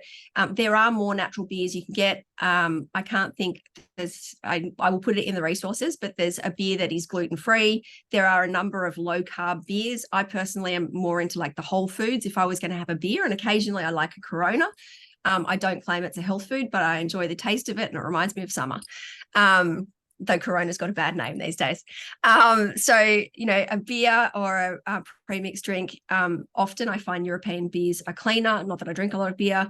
And at one point in time, they really recommended that during pregnancy, you drank, what's that really dark beer, the Irish one, you know, the really dark one. Is that Guinness? No, it could Yes, be. they used to Yeah. recommend that you drank Guinness because of the minerals in it. So there you go. In terms of wine, quality matters. So I remember back in the day, my parents used to get the cask wine before they graduated to bottles. That was like really high end. It's much better if you can buy it in glass. That's pretty much with everything. Preferably organic or preservative free. A lot of people have issues with the sulfites in wine and the preservatives that they use in them. They can be high in histamine. I can't tolerate wine. Doesn't matter if it's the most expensive and best in the world or the worst. I feel absolutely crappy when I have it. My drink of choice, I can have the odd glass of champagne, and I do, which I didn't put here, but I do love a tequila, lime, and fresh soda. Tequila, fresh lime, and soda. For me, that is easy to consume. I get a natural buzz from it. I don't feel drunk. I learned that from Rob Wolf, actually. They call it a SoCal margarita. But also these clear spirits are easier for our body to tolerate. So vodka, sake, tequila, white rum, gin and vodka have lower histamine levels, so that can also help you feel a bit better in the morning. And obviously what you mix it with. So tonic water is quite high in sugar. And if we're even going to mention Coca-Cola, a lot of people drink stuff with Coca-Cola, but I just would not touch that stuff with a 10-foot pole. Yeah. What about you? The moral of the story is to have vodka lime sodas. That's what I go for. Yeah. I don't drink often as well. I probably, like, on average, like I said, I used to drink a lot, and I got into like a lot of trouble in my life, like at a point where to be quite vulnerable here, I almost went to jail for the amount of drinking and just crimes and stuff I was doing. So I really had to turn my life around. And when I hit that point of like ultimate low, I took 3 months off of no alcohol, which was massive for me because I was like, you know, in my partying days, it was around December. It was like October, November, December. Everyone was like in the clubs, and I was in clubs completely sober. And I just looked around and I thought, whoa, like this is just crazy to see what alcohol does to people when you're sober.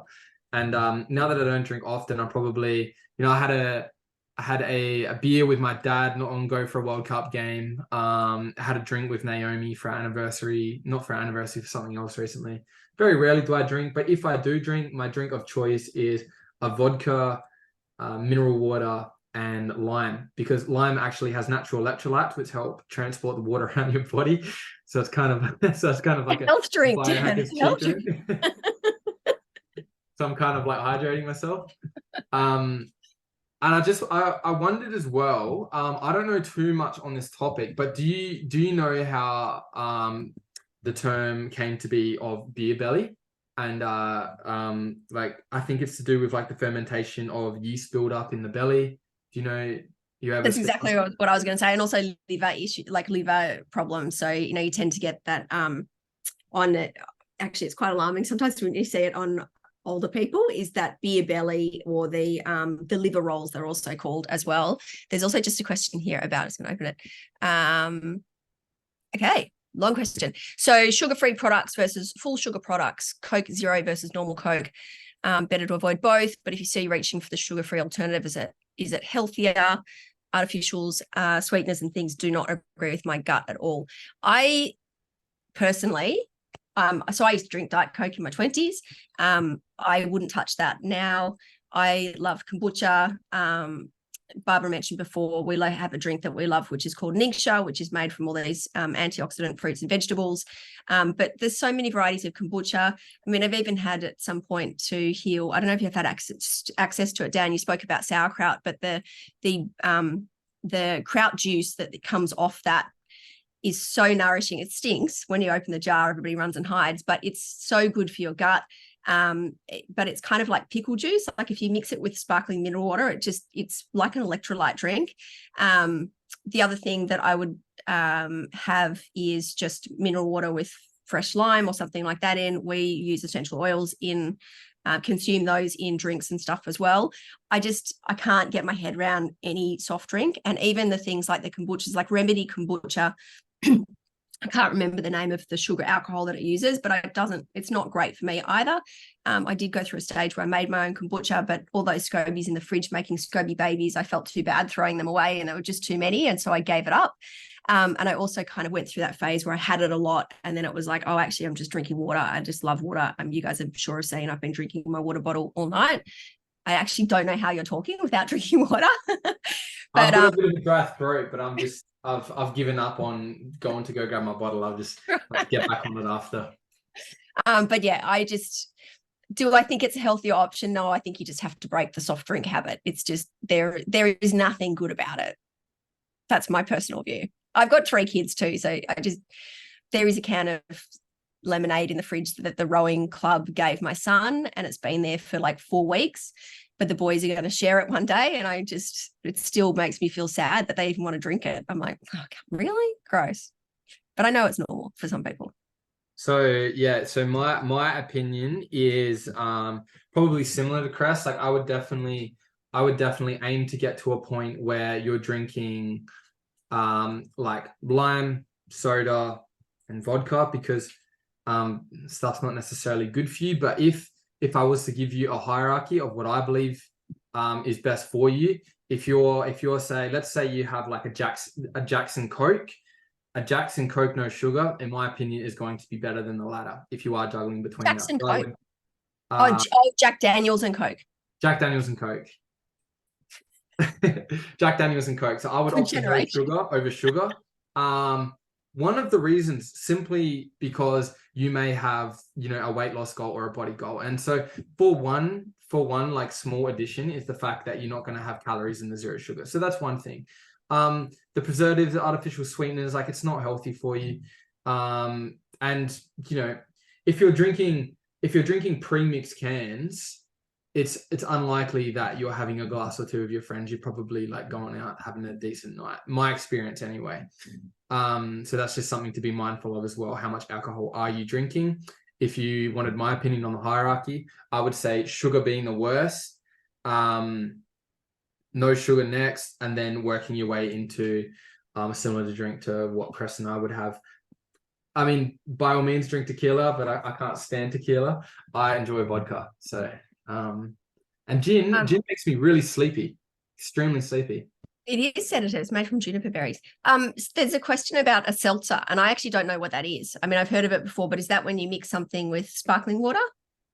Yeah, I think I think seltzers are a mineral water with alcohol.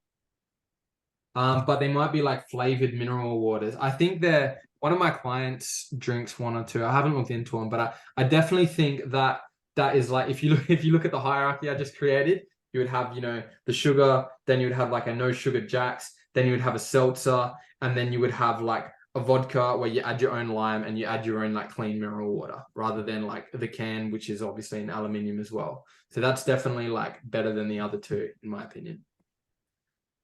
Maybe if we haven't answered it, you can jump in at the end and we'll go back to it. But yep.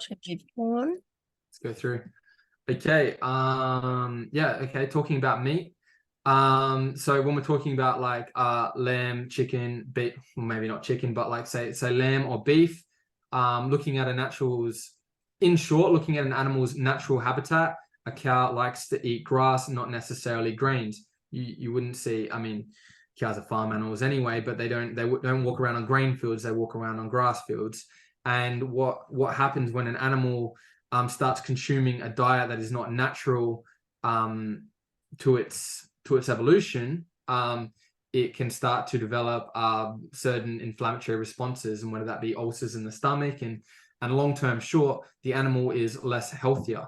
So if you're opting for lamb or beef, choosing to go for grass-fed is a much better option than choosing to go grain-fed, for example. And then I might just speak on fish, and then I'd love to just get your opinion on it, Cress. so then when we're talking about fish as well, I would opt for wild caught fish and over farmed fish. When you're looking at farmed fish, not only are they in more of a toxic environment, they're not swimming in the wide open ocean full of all these different other species of fish that they're feeding on, and like the oxygenated ocean that they're swimming through.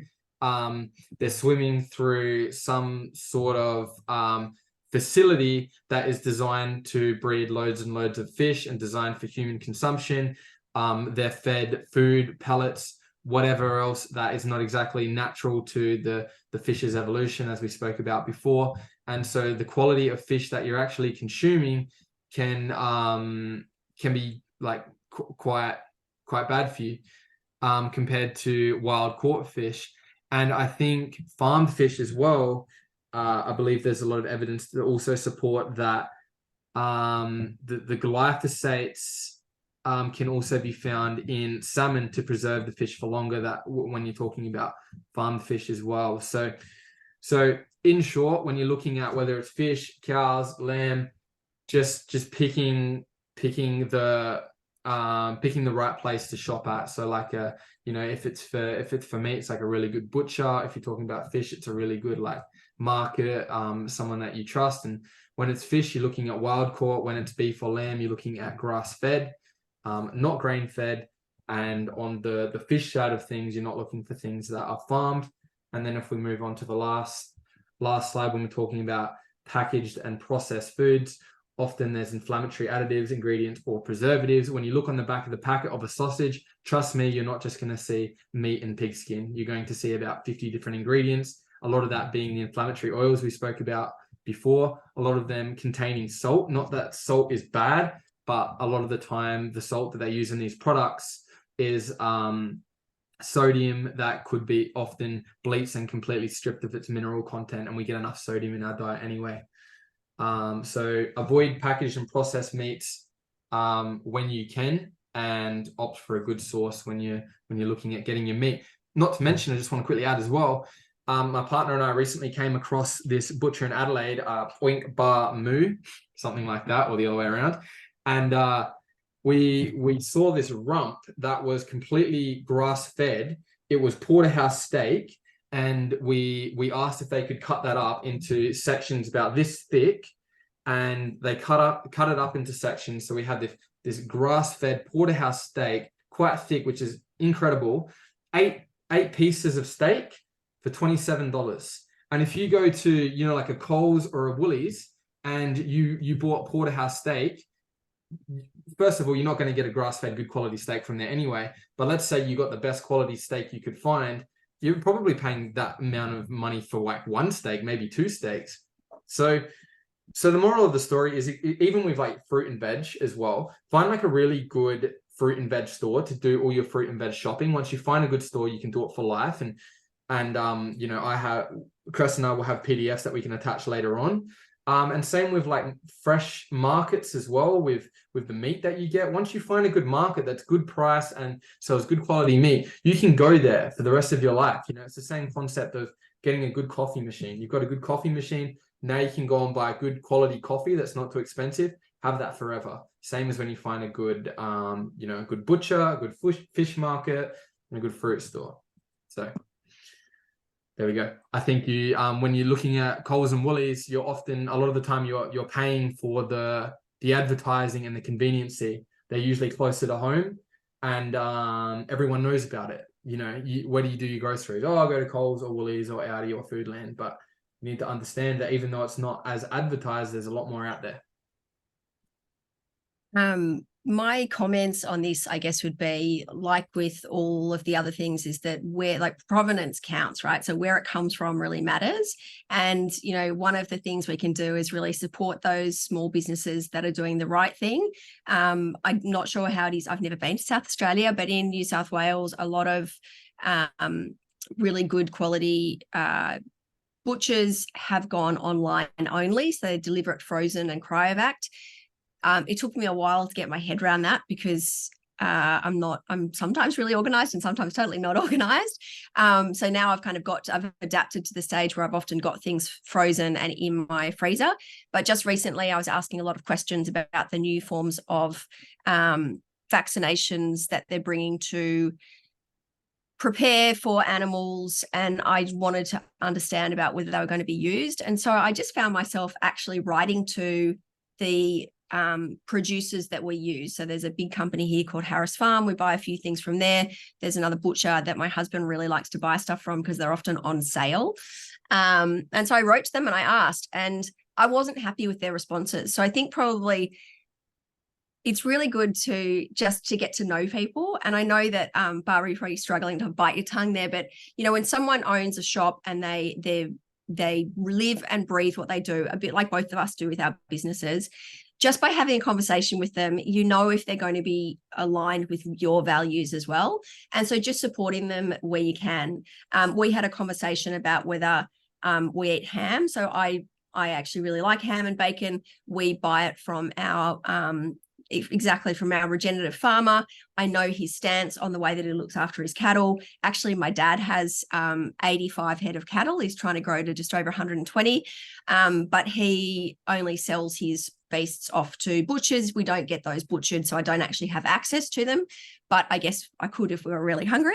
But he doesn't have any kind of certification, but he just does it the right way. So getting to know your farmer, getting to know your producer, getting to know your shopkeeper, and those old relationships where we have the conversations and we just, you know, ask a few questions. And I will actually share, we've got a great document in our community of, you know, how to ask important questions of your supplier and just to know whether you're getting a healthy or a quality product. So I'll share that with you as well. And sorry, just on the fish, it is really challenging these days to find good quality fish. So if you are a fisherman, enjoy it.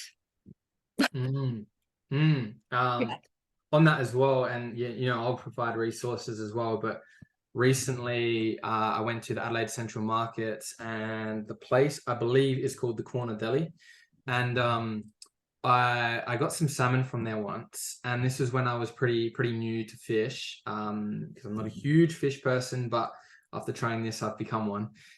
So I had smoked salmon from like a Coles or a Woolies or just a supermarket, and I had it and thought, yeah, I guess I could do this. I know fish is good for me. And so I ate it, not being aware of like wild caught and farmed. And I just had no idea or no concept of this whatsoever.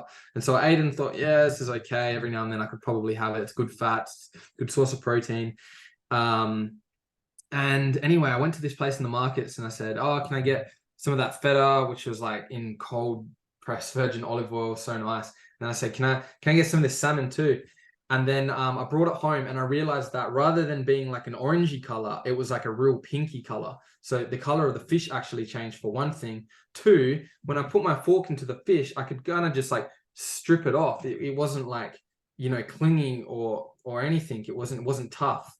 And I put it in my mouth and it just melted in my mouth. And it was the less fishy as well. And it was the best salmon I've ever had in my like damn life. And I went there the next time and I was like, what is going on with your fish? Like, why does it taste so good? I literally can't eat fish at a cafe anymore or at like a supermarket because I'm just hooked on your fish. And they said that it's wild caught from Norwegian and they import it like frozen. And yeah, and that just like opened my eyes up to like not just the knowledge on the difference between like farmed and wild caught, but actually the taste and the texture and how you felt after it. And it was just like such a big difference. And then the same goes for like a good quality steak as well, grass-fed steak. It's actually a great book about farmed salmon. I can't remember what it's called, but it really blows your mind. I was just going to say the other thing we spoke about the other day was that if you know where your meat or your protein source comes from, then we're both really comfortable eating the fat that's in that because it's a really natural fat. Whereas if you're going to if you're going out to a restaurant with your friends and you're not sure what the meat is cooked in or where the meat comes from, we would probably both choose a leaner cut and maybe not eat the fat component as well, because often the toxins can be stored in that fat and it's just not as good a nutrient source for us. So just, making those choices so we're not freaking out when we go to a restaurant and completely losing our mind and going bananas, but just saying, okay, I'm just going to make a bit different choice when I'm here because that's better for my health. Cool. That's a good way to end it. Let's move to the next one. Fruit and veg as well. Okay, we spoke a lot about that as well. So the best sources of fruit and veg to consume, organic, ideally. Organic just means it's not sprayed with, Roundup, pesticides, herbicides, anything to preserve the fruit and veg for longer. Not only that, but a lot of the time when you get fruit and veg that's in a supermarket, a lot of the time it's picked prior to being ripened, and then it ripens up in the fruit and veg store, and isn't exactly as nutrient dense because it hasn't been growing and ripening on the tree or on the ground for as long. So again, all the more reason to have your own fruit and veg if you can, because of course that's going to be organic, delicious, and seasonal. So a good option is organic, which is no pesticides or additives, clean, ethical as well. You're supporting, local markets as opposed to big food chains. It is the most nutrient dense, like we just talked about with the ripened foods. Farmers markets, non-sprayed, don't wash unless obvious soil. So I'll let Cress speak on that because she just brought that up to me yesterday, which was quite an important point. And that's about the microbiome benefits. So organic compared to a local supermarket, best to go organic and to find a good market. If you are in a rush and you need to go to the local supermarket, please don't tell yourself that the fruit and veg is not as good as organic, so you're just going to get a packet of Oreos. It's still good to eat your fruit and veg. It's just better if you can get it from a good source. And then, when you're looking at packaged and processed foods, like frozen veg as well, if you can get organic, better to get organic than if it's not organic, because you don't know what's being done to the vegetables. Potential loss of nutrients sometimes because the vegetables are blanched through the processing, which means they're heated up through like a very high boiling temperature. Sometimes you lose vitamins and minerals in the fruit and veg in the vegetables there. Not generally fruit. You're not going to get a frozen packet of. Oh, actually, you can get frozen fruit. My bad. And thirdly, I'd just like to add that if you can find frozen organic fruit or veg, sometimes it can actually be a better option than just getting something in the supermarket that's ripened over time, because what they do is they freeze the fruit when it's ripe, whereas sometimes when they sell it in store for it to last longer, they pick it prior to being ripe. So that's probably my stand on fruit and veg. I agree. I guess that thing with I don't know whether it stems from laziness or whether it is a health benefit. There is a health benefit in consuming the, I guess more of the natural soil. So are you freaked out about people handling your fruit and vegetables? Because it is true that someone probably touched it because they've packed it, even if it is at a market or something like that. However, there is also a lot of evidence to support that we're actually too clinical in this day and age, and that we should be exposed to more things to improve our immune system. So I don't actually wash fruits and vegetables unless there's obviously soil on them. You can tell we get boxes of organic vegetables from a particular producer who delivers to us each week. They're actually not the producer, but they stock from a lot of different producers and they deliver each week. And so unless there's obviously dirt all over your vegetables or your herbs or whatever, we don't actually wash them. And there are a lot of nutrients under the skin. So if you are having organic, like cucumbers and carrots and things, maybe don't peel them or peel them very lightly. If you are buying conventional, then I would recommend washing and peeling, especially if you're making a cost decision. Then I'd look for the Dirty Dozen. So the Dirty Dozen is published in America. There's usually an Australian version each year, and it just talks about the fruits and vegetables that that absorb more of the are more heavily sprayed or absorb more of the chemical weed killers and things than the others. So things, thicker skin things like avocados and watermelon, like you don't have to worry about getting organic. But if you are choosing something like carrots are always on the dirty dozen. Berries, sadly, because organic berries are super cost prohibitive in my opinion, but sadly they are one of the most sprayed crops above all. And so you've really got to think about whether you should be having those. My husband consumes conventional berries by the bucket load. Berries are so good though. I know. Anyway, yeah. Yeah, awesome. And then like if you can find like organic berries or even like organic frozen berries or whatever at a good price, maybe they're on sale or whatever, then go for that as well. Because remember, like organic means that they're not sprayed with that stuff. So just to be mindful. Dan, can I ask you? Sorry, you said do you grow any fruits and veg at home? Because you keep talking about it. Yeah, we have a few. And we also actually I think we've only got, name would kill me for this. I think it's apricots. And then our parents grow a lot of fruit and veg. They just dropped off some like salad ingredients like lettuce and things like that. And then Naomi's parents grow fruit and veg as well. So we get it mostly from them, but our goal is to one day have a house in the hills and have all our like farm animals roaming and have like all these fruit trees and to have like our own crops. So no, I don't have a lot, but we source a lot from our parents. I was going to say that one of my hot tips with that, because I have tried to extensively grow fruits and vegetables before when the children were younger, is it's quite time consuming. So if you can't manage it, doing just like your lettuce crops or your herbs is a really great way to increase the amount of nutrients you're getting. It saves you a bunch of money because you can just go out and, cut a few leaves off or, a few sprigs of herbs. So that's kind of and it can even be done inside or on a veranda or on a terrace somewhere. So my hot tip is just your leafy greens and herbs and things if you can't manage to grow anything else. Yeah, we got coriander going. Can you how do you wash your fruit and veg if you weren't to get organic? Would it just be water? Would you add anything to it? So I use a product which is made by Young Living. So it's made with Thieves, which is an essential oil blend. It literally, you can see that there's these really cool videos of where people like dip half of their broccoli in it and the other half not. And it's like, it's unbelievable, the transformation. But not only that, it actually helps them stay fresh in the fridge for longer. And that's if you're talking organic.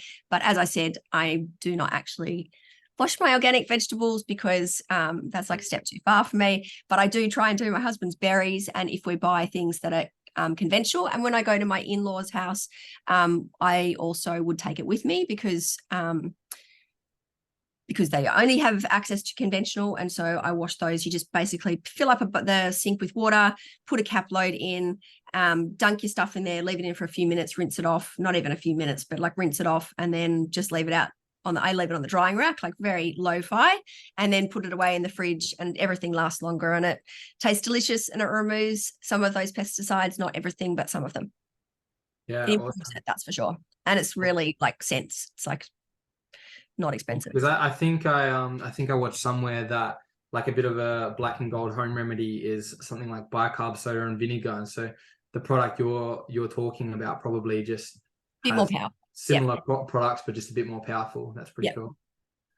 Cool. All right. So let's move on to water. I would say Cress is like extremely knowledgeable on this topic, and I'm just gonna quickly share what I know on water, and then I'll let Cress probably take the lead with most of this. But so when we're talking about tap water as opposed to filtered water, a lot of the time when the water originally at the plant where it first comes, whatever state you're in, they filter it to a degree which they believe is safe for human consumption, but they also agree, even in Australian guidelines of drinking water, they discuss that they can't necessarily get rid of all hormones, contaminants, and so on.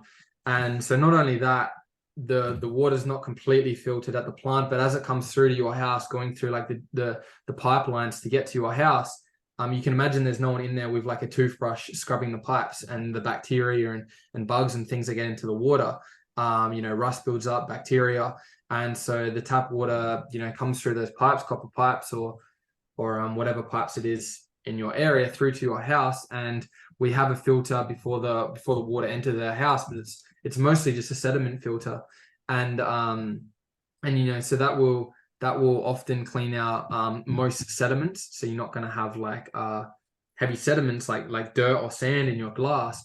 But what it often won't get rid of is, any sort of harmful toxins, heavy metals, contaminants, chlorine, hormones, things like fluoride as well, which is known as a neurotoxin as well.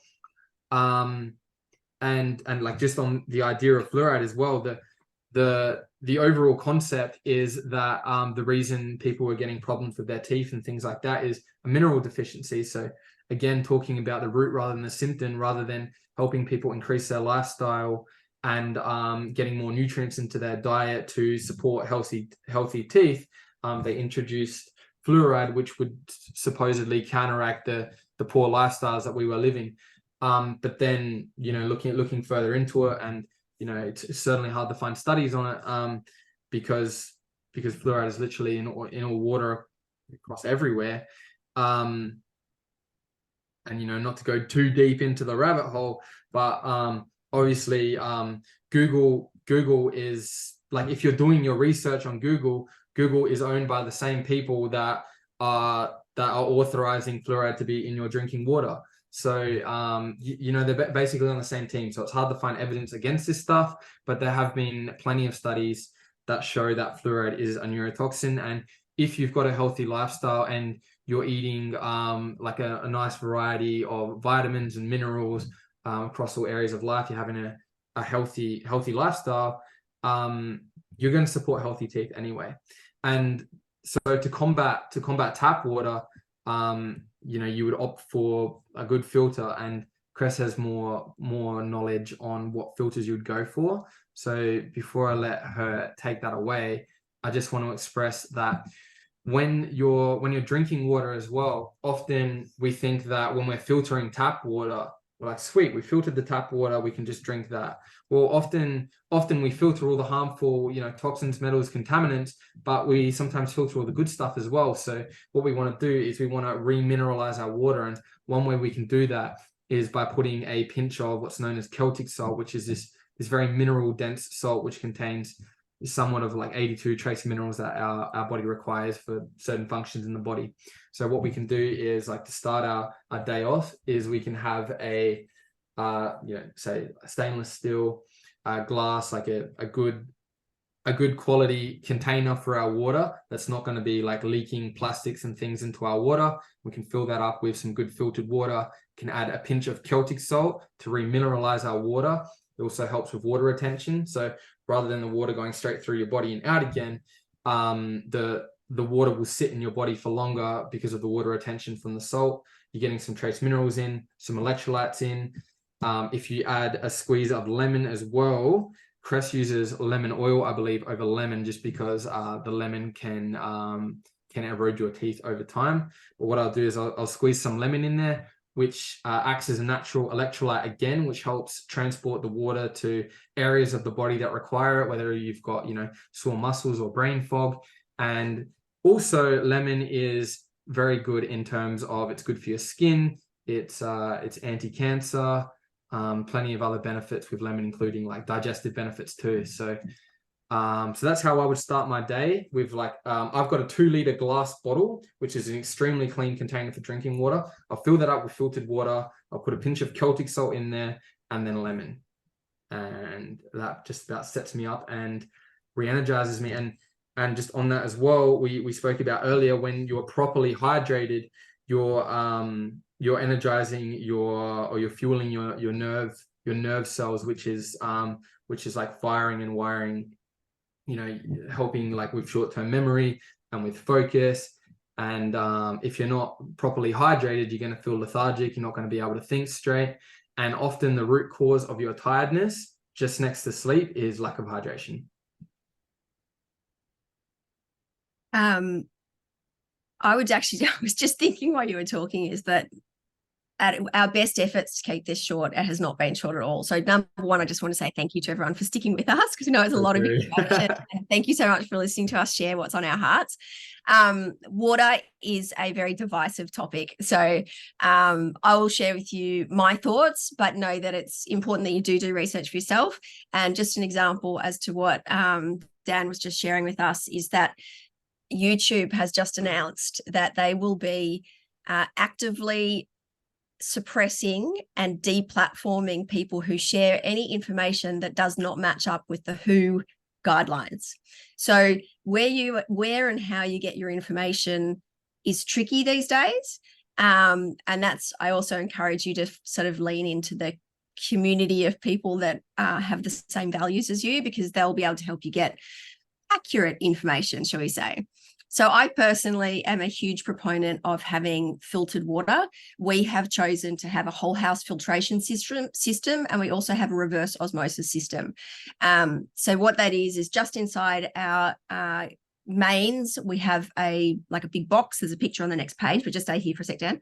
And then under our sink, we have a canistery thing that does the drinking water. So the whole house system reduces the fluoride and chlorine and many of the other toxins. One of the things that they've found in tap water, as Dan mentioned, is a lot of hormones especially from women taking the contraceptive pill. There's a lot of antidepressant medications. A lot of prescription medications are found in our water sources. They're also found, unfortunately, in our beaches and rivers and all that kind of stuff that then go into our food sources as well. In terms of drinking water, I encourage you to do a bit of a taste test. If you don't know what really good water tastes like, this will blow your mind. So we're talking to that there's a website that has, Dan was telling me about it, that has where the local springs are.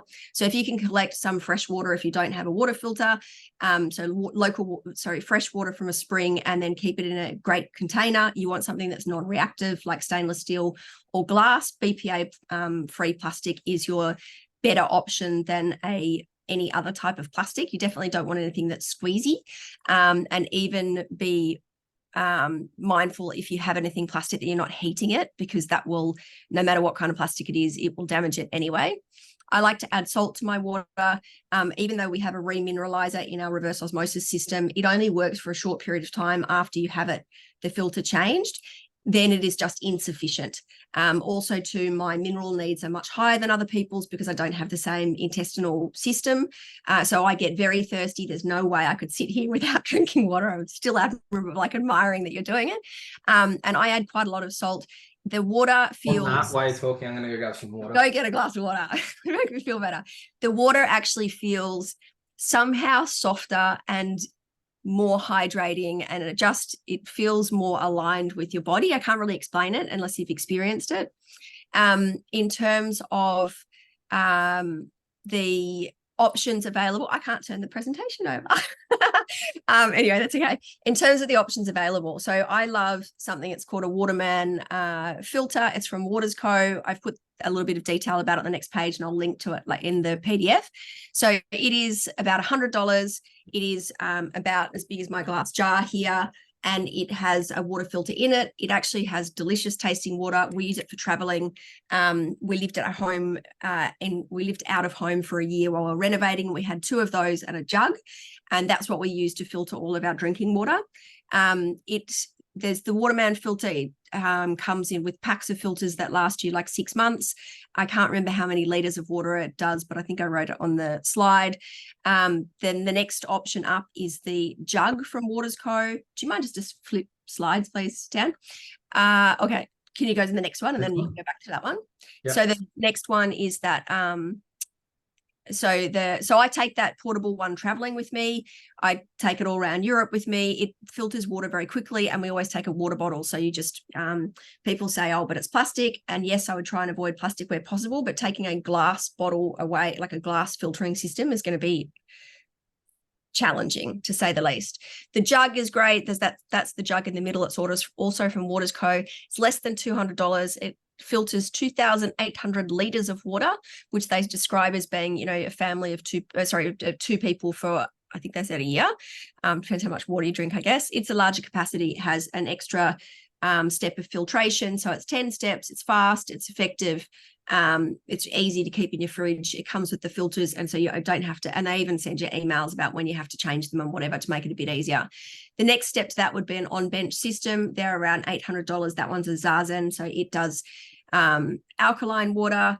I don't obsess over whether my water is alkaline or not. My personal belief, or the research that I've read, is that once it touches your mouth, it's going to change the alkalinity anyway.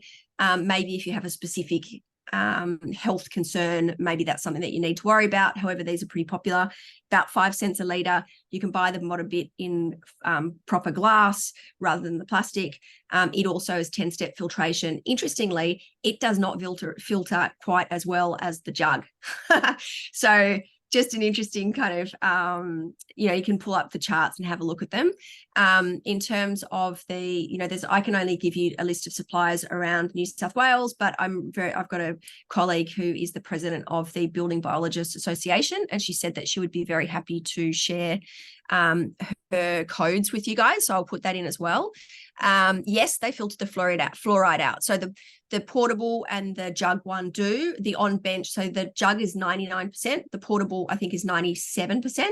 The on bench is down to like 90%. So it's not quite as much, but still better than drinking your tap water. Side note, if you're buying bottled water, there is, if you're getting spring water that is, or mineral water that is bottled in glass, unfortunately, to transport glass is very expensive. There is a weight for the environment you need to think of, but I just really couldn't encourage you more than to go with one of these options, because it just makes it super simple. If you just flick to the next one down, and then if you want to go back to reverse osmosis after.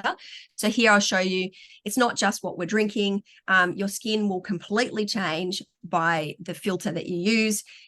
You can have these filters. The one on the left, the shower filter, is just from Zazen. So it is kind of like your base level, takes out some of the fluoride and chlorine. The next one is actually from Waters Co., which is where the jug and the Waterman, the small portable one, is from. It also has a vitamin C cartridge in it. So it just slots into the top of your shower head thing. And the vitamin C cartridge in there actually neutralizes chlorine. So the chlorine that's coming through your tap water, and it's also magnetized, which makes it structured water. That doesn't mean a lot to us, but it feels different on your body, and your skin will change. It feels more moisturized, less dried. This is the system that we have on the right. Sorry, it was not a very good picture. It is kind of ugly. You can take it with you when you move, which the old ones you couldn't. That's called complete home filtration. I've got contact details of that guy as well. It is an investment. It's between 4,000 and 7,000, depending on whether they've got reverse osmosis system as well. They fit it all for you, and they will disconnect it for you and take it away. You change the filters about once a year. It is, that's kind of like the dream. But my Waterman, I am so happy when I travel with that, and it's just I know that I'm getting great quality water, and I don't sweat about the fact that the shower is not filtered when I'm away. I just don't worry about it. Dan, I know you're going to ask me about chlorine in water, so I'm just going to jump into it now and then send you back to reverse osmosis. So if you are a swimmer, which Dan is doing a lot of swimming in a pool. My husband also swims in a squad nearby here, and he comes home and he reeks of chlorine. So there is a tip. So if you get just some vitamin C powder, so just ascorbic acid, and you mix it in water, so you only want to make a small bottle, maybe around this size, which is, must be 100 ml, because it doesn't last for very long. So vitamin C is very it breaks down very easily. So you wanted to do it in a dark bottle, preferably one that is completely covered, like my water bottle, not transparent. And then mix about a teaspoon of vitamin C in with the water. You would take it with you when you go to the pool. And then because you want to get it on your skin as soon as possible after you get out, you're going to shake it up. So get out of the pool, dry yourself off, shake it up, spray it all over your hair and body, and leave it on for a couple of minutes before you jump in the shower. It will break down the chlorine, or most of the chlorine that is on your skin. I know that my husband, when he comes home from swimming, he spends a bit of time in the pool, is that he actually can't even sweat. It's really weird. I don't know if you've experienced that, Dan, but it just completely clogs his pores and he reeks. So that's I actually go in the sauna. I usually go in the sauna straight after the pool. And so, And you've got to do the vitamin C first. Otherwise, you're okay, just that's what I was trusting your going to pores to absorb that chlorine. ask. Yeah, okay, that makes sense. Okay, Yep. I thought going in the sauna would be like excreting a lot of that because you're sweating and you're detoxifying, but I mean, you are, but you also, yeah. Anyway. yeah, that makes sense too. You'd also be absorbing it. Okay, so that makes sense. So so the process would be going into the pool, spraying this vitamin C on you, and then going into the sauna. Yeah, and then even just rinsing off if you can before you get in the sauna, just so you wash it away. But that would be a better step. And then even these shower filters, like the middle one is only a couple of $100. And you don't have to change the filter that often. It's 10,000 liters, right? So it depends how long you shower for. But that's a good step. But if still when you're getting out of the pool, you want to do it straight away there, this is more dealing with the chlorine that you're getting through your tap water. Mm-hmm. Is there any reason you would go for option 1 over option 2? It just seems quite obvious you just go for option 2. It's cheaper. It's about $100. Okay, that makes So sense. I didn't write that. I should have. Yeah, well, about a couple of hundred for the medium one. Okay, and so obviously the third one is probably just a good option, because if you're filtering your entire house, then that means like bathroom sinks and laundry sinks and everything's filtered. Whereas if you're vegetables on your property that you're watering, your grass, your dog water out of the tap, the works. For sure. And then obviously that one in the center is a great first step. Yeah, cool. All right. Okay. I mean, Cress has pretty much covered most things, but I just wanted to quickly talk about reverse osmosis system. Essentially, why the reverse osmosis system is so powerful is because it goes through a number of filters to purify your water. So stage 1, it gets like it passes through a lot of like the metals and the sediments and things like that. Stage 2 gets rid of pesticides, chlorine, a lot of the like chemicals, and then stage 3, I think it's just like a third filter to just get rid of anything that's left in it. And so I think the fact that it has a carbon filter that gets rid of whether it be fluoride, chlorine, or other chemicals is a good option to get into your house. But again, getting a reverse osmosis system, whether it's just under your sink for the kitchen tap, or whether it's at the base of your house for your entire I don't know if you can get systems for your entire house. It can be very expensive, right?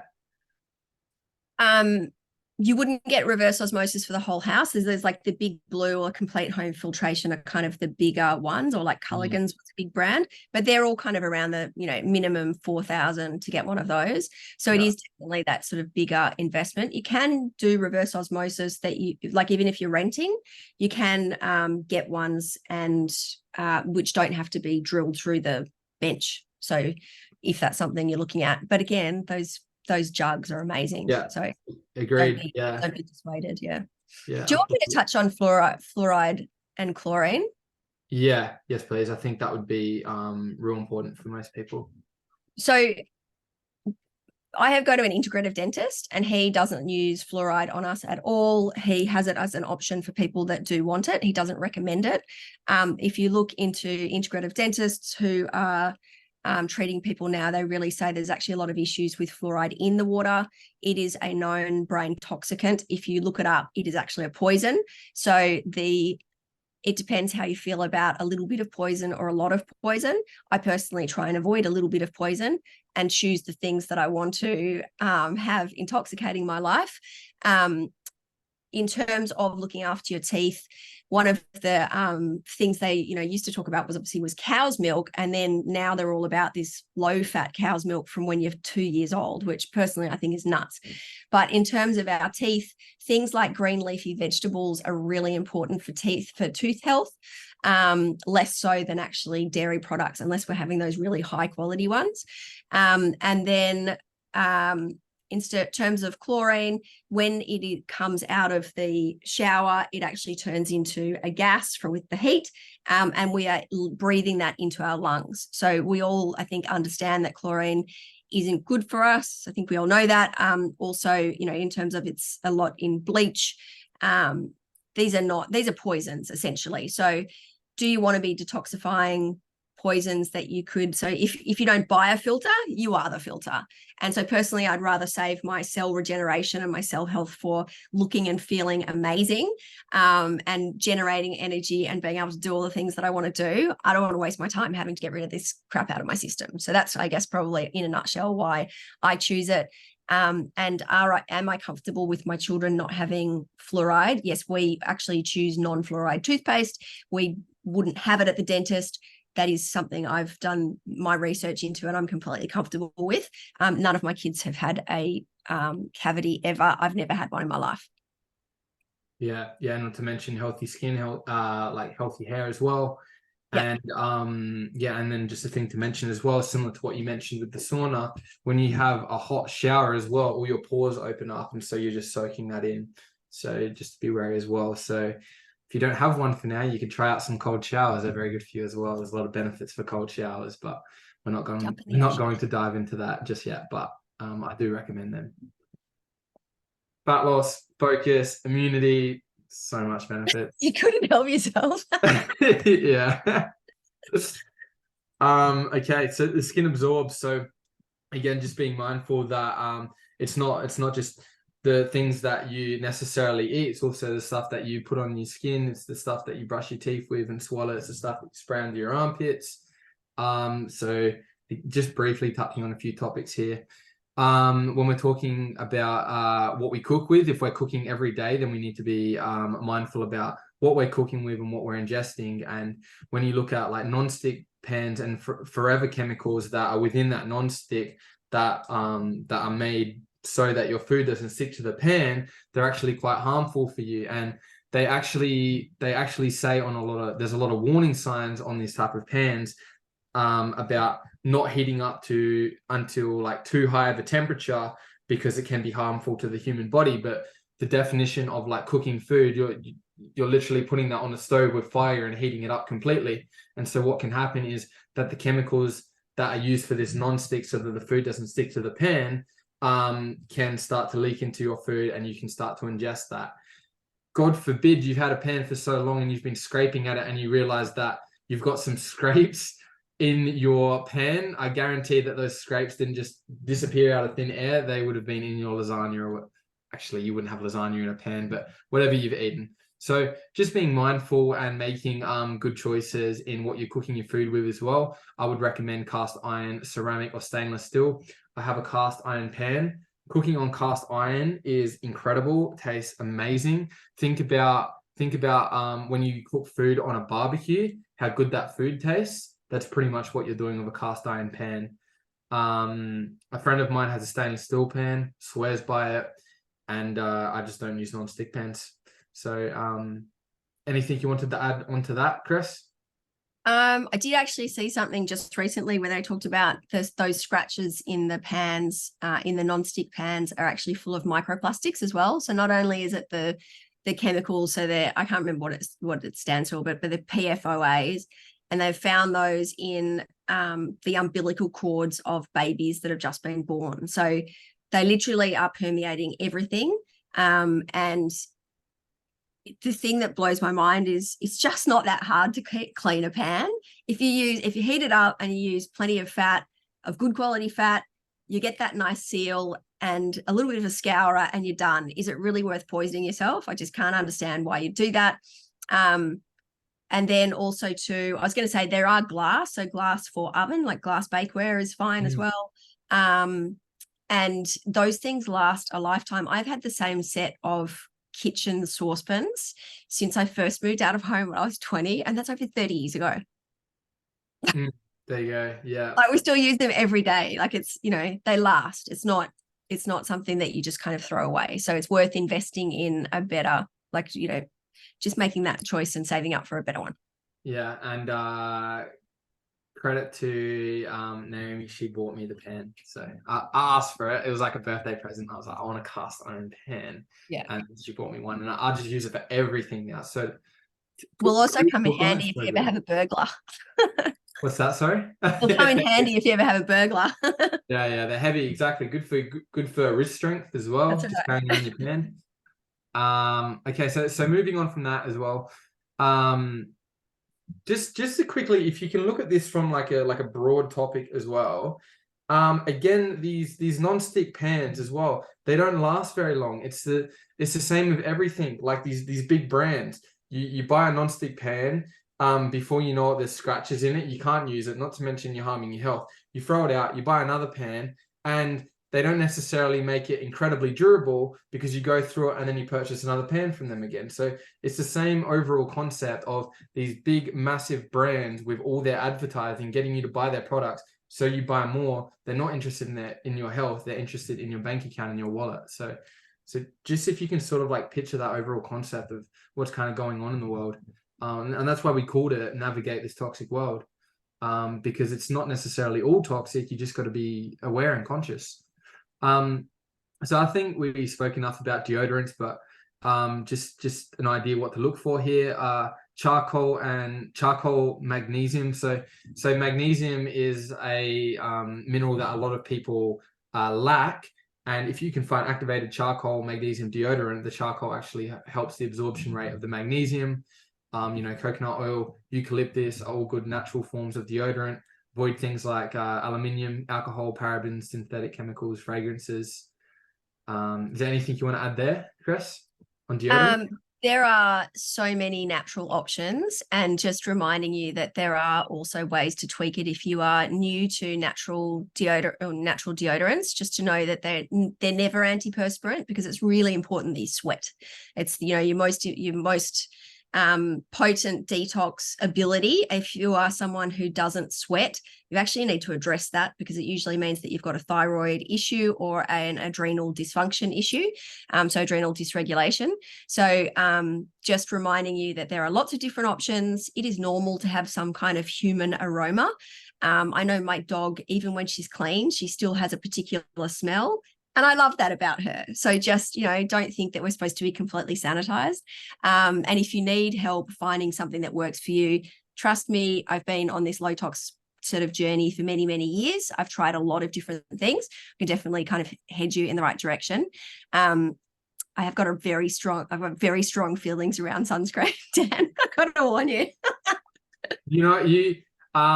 Just for the record as well, low tox is basically getting rid of the toxic things in your life, making those natural changes. And Cress is a certified low tox coach, which I had no idea even exists as a certification, but that's just another one of her certifications. So with your strong opinions on sunscreen, I completely agree.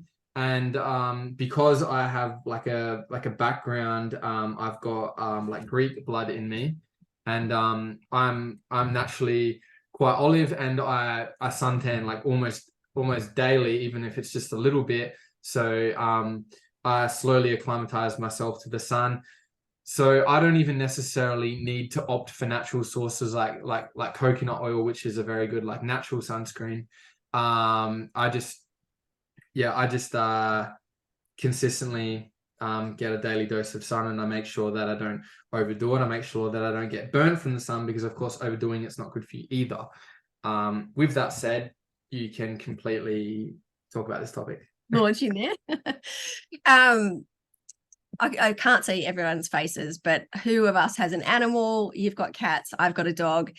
She's always sitting in the sun. I'm pretty sure your cats are searching out the sun as well. And then first thing in the morning, I'll open that sliding door, and the two of them will just run out to the sun every morning. They love it. We just have this idea that as humans, that we are essentially going to be destroyed by the sun. There is a lot of research, which again is quite difficult to find, into the fact that a lot of sunscreens actually make us more prone to sunburn and sun damage. So using zinc is as in the zinc oxide that you see on your skin, is a great natural sun protective thing. Coconut oil has an SPF of about 8. Carrot seed oil is an essential oil, increases it to about 12. It's really important that you get sun. The amount of vitamin D deficiency and the way that affects people, especially with autoimmune diseases, but also just your general immune health, is massive. We want to definitely avoid nanoparticles like nano zinc. That's just not good. But also I've actually found personally that there is only one sunscreen that I have been able to tolerate that doesn't give me breakouts on my skin. Yes, natural sunscreens are thicker. They can take a little bit of time to absorb into your skin. I would only wear sunscreen if I am going to spend a long period of time in the sun. I've got children, so when you've got children, you kind of do like kids hours at the beach. But if I'm going to spend hours, a few hours at the beach, I'll put it on my face and my neck. I did used to drive the children like 45 Your minutes. homemade sunscreen, right? Not the sunscreen. No, I don't actually. I use Young Living sunscreen. I have made my own sunscreen. This one is actually top notch, and it's actually made in Australia, in WA, completely safe. It's the only one that I would recommend. And if anyone wants to try it, I'm so happy to send you some because I love it that much. And it's just, for me, it's amazing. And there are quite a few natural brands now. A few of them have what we call greenwashing, in that they sound good, but they are not actually. So if you are looking for a natural sunscreen and you want some guidance, please also ask me about that. Some of them are a bit weird. They're like chunky when you put them on, or the white never goes away. So there are a few sort of to look out for, but there are options. So but get sun. Sun is important. It's really important to what they call build up your sun callus, which means that you build up the amount of time that you can tolerate the sun for. And if you absolutely can't tolerate the sun, unless you are super, super pale with sort of reddish hair, you need to have a look at your vitamin balance as well, because your B vitamins can be out. You can apply things like niacinamide to your skin to change the way that yes, it is waterproof. You can change the way that you respond. So again, the genetic testing that we've done shows that I'm more susceptible to skin cancer. I have Danish blood. Sadly, no, I do have some Mediterranean blood, but not enough. And there are ways to eat to make you more resilient to the sun. So including things like, actually it's a supplement, I can never say it, astaxanthin. It's like a red oil. There are different things that you can consume to actually improve your ability to tolerate sun, and building it up slowly and removing those trans fats and things like the seed oils from your food sources actually also to improves your inflammatory response, and therefore, you're able to tolerate it more. But the sun is it's medicine, right? How good is sitting in the sun? Yeah, 100%. I'm glad that you mentioned as well. That was something I was going to mention as well. Those seed oils and processed food or processed seed oils, canola oil, vegetable oil. And you may think that, I'm cooking with olive oil, I'm not cooking with canola oil. Look on the back of the packet of any sort of processed cracker or chips or anything, and I guarantee you'll see sunflower oil, canola oil, vegetable oil, soybean oil. Like it's in almost everything. It's crazy. And only since the Industrial Revolution, like 200 years ago. And on Cress's point, sun is incredible. When I mentioned earlier, if I'm not good and I'm feeling tired, right next to sleep is making sure that I'm hydrated and I'm up and firing correctly. Right next to that is getting sun. If I don't get sun in the first half of my day, and I'm probably going to be vitamin D deficient that day. And you don't have any energy. Like, it is crazy. If you like the amount of depression rates as well in places that don't see the sun, when you're looking at like places like oh god, like far north, European, far north, Northern America places. And the darker your skin, the more sun you need to build your vitamin D. Yeah, that's a big point as well. Yeah, because it takes longer for the sun to absorb. And then as well, the lighter your skin, if you can't handle much sun, sometimes it's a good thing. You don't need a lot of sun. And a lot of it is just slowly building your tolerance up to sun. Once a day when you get home from work or before work, depending on your time of day, go out in the backyard, take your shirt off or take everything off by all means, and just stand in the sun for a little bit. What I'll do is I'll eat my meal in the sun. So I'll cook a good meal. I'll sit my chair and like outdoor coffee table. I'll position that in the sun, and then I'll just eat my food in the sun. And it's a good way to connect with my cats and my partner as well. Nice. So sun is incredibly good for you, and it's a huge energy booster.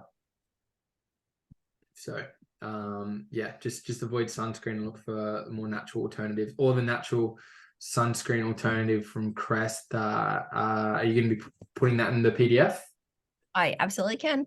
Yeah, beautiful. Yeah, and then we spoke about toothpaste briefly as well. Similar to Crest as well, I opt for a more natural toothpaste. I try to avoid some of the big brands like Colgate, avoiding things like fluoride, artificial colors, flavors, sulfate, triglycerin, SLS, which is pretty much literally like soap, parabens, propylene.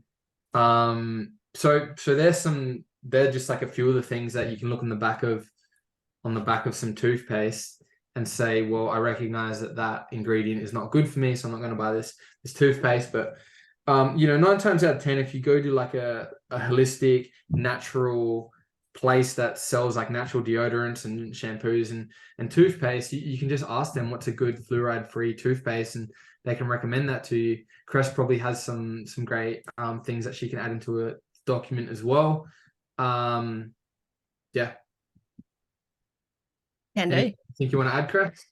I was going to say there's lots of options for natural toothpastes, and so actually in our family, the 5 of us all use a different toothpaste, which is so embarrassing to admit, but we all have different preferences. So there you go. Yeah, but there are lots of options, and I've tried a lot of them. And so any questions, but I'll also put some resources in there as well. There's a really, I was going to say that you said the grants one. There's the Jason Power Smile. I actually feel the fluoride free one is a great transition toothpaste from Colgate. But recently I heard that they'd changed one of the ingredients in it. I've got a couple of tubes of it, and I haven't seen that in the tubes that I've got. So it's maybe it's something I'll put in the PDF as well, just teaching you how to know how to read the ingredient panels so that you know what's safe and just a few things to look out for. So I'll note that down as well. Yeah, same with grants. Like, for example, they have a really good fluoride-free one, which is completely clean, and they have a fluoride option as well. So it's just. I actually heard too, some people are allergic to grants. It's got something in it that irritates the skin on their lips, and I've also heard someone gets what's it called, hyperactive from it. I heard that just recently, and they looked at, there was something in it that they were reacting to. So just be mindful if you have a response to grants as well. Yeah, cool. Moving on to EMFs as well. So electromagnetic frequency. So this is another thing similar to sunscreen, similar to fluoride. Very hard to find evidence in and relevant studies. But essentially like our phones, our laptops, and things that are connected to Wi-Fi emit a frequency that disrupts nerve cells like in the human body, and causes like disrupts certain systems within the body, and that can not only affect our sleep, but there's been studies where they've found links to certain like cancers and things like that, and again, like nothing you need to freak out about, but something just to be aware of. I think was it you, Chris, you were saying that like one of the new iPhones was banned in a country due to its like EMF frequency. Is that right? It's actually the iPhone 12. So we're like going back. Right. So the iPhone 12 has been banned in France because of the amount of radiation that it emits. And I agree with you, Dan. It's really hard to find, consensus on whether phones are safe. And I will admit, I absolutely love my tech. Like, I love my phone. I've got an iPad. Yeah. I love my computer. But we turn our Wi-Fi off at nighttime. We are investing in shielding material we're putting curtains in. So we're using EMF shielding material. So there is a huge increase in the amount of cancers, particularly in children, in brain cancers in children. And they think this is to do with them using mobile phones. It's really alarming. I guess I opt for the precautionary principle where they're not proven safe, in that I have a pair of AirPods and I wear them about once every 3 weeks. And because I can't make anything else work. And from time to time when I need them, I use them because I'm okay with the fact that it's once every 3 weeks for like half an hour. It's not like a regular thing. By the same token, all of the studies that are performed on phone safety. So if you actually read the terms and conditions when you like tick to your iPhone, It's actually the studies are done when the phone is over a meter away from your body. So that, like, when women stick them in their bras, I don't know, when men put their phones probably in their pants pockets, it's just not cool.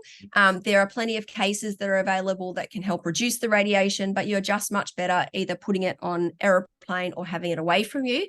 I am not great about that. I will admit that. I'm on it all the time, but there are options for that. I feel like in the balance of all of the other things that I do, it's probably okay. But if you are someone, for instance, who is on, like, your phone gets hot when you're using it a lot. I mean, it just feels like it's melting you. So just know that that's probably your body telling you there's something not right. And I know personally that I used to wear an Apple Watch, even though I knew it was not good for me. I was a bit obsessed with making the rings go round. But I was getting a persistently sore arm and I just could not figure out what it was about. I ended up stopped wearing the watch and it's completely resolved. So just being really mindful of your how you are exposed to these devices, whether you've got a mobile phone tower outside your house. A friend of mine, actually, I don't know your first name, Ghost, but he has a Faraday cage around his bed. He's a bit next level. But there are lots of options to make you safer. And it's about assessing what feels comfortable for you. Our house was completely hardwired, but unfortunately I lost the battle because everybody wanted to have Wi-Fi, but it does get turned off every night. And I've had everything measured by building biologists to see how we are inside the house.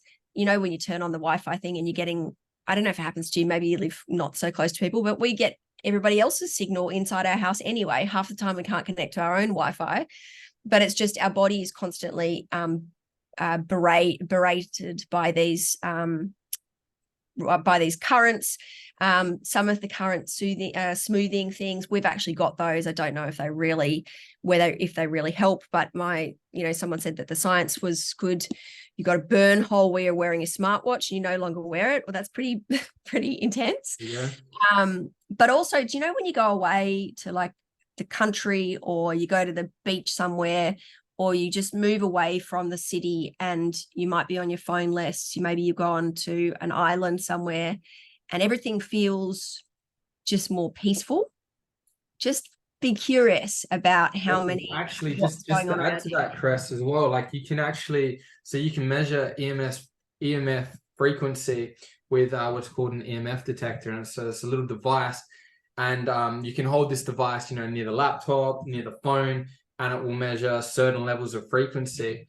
And what they actually did in this experiment I was looking at by someone that I really trust in this industry as well, Paul Check, and he described the relation between EMF and water, and had like 2 jugs of water and held like an EMF device next to the water, and showed that the water was completely disrupted and losing its structure completely, and showing like how the negative effects of EMF on this water compared to this other water that was completely still, that had no EMF radiation.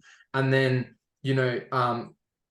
sort of like joining the dots, if you look at humans, we're at least 60% water, so most of our body is water. And so when we've got our phone like this, the EMF radiation is certainly affecting our bodies. And if nothing else, if it's not causing these damaging effects like cancer and things like that, it's at least disrupting our nervous system and keeping us awake. So if we've got a device like that, or our Wi-Fi turned on, and that's going through the bedrooms, especially if your phone is next to your pillow or your bed table at night, then it's going to be very hard for your body to completely shut down and go through a stage of deep rest, deep sleep, and REM sleep when you've got like a device that's emitting these radio frequencies like right next to your ear.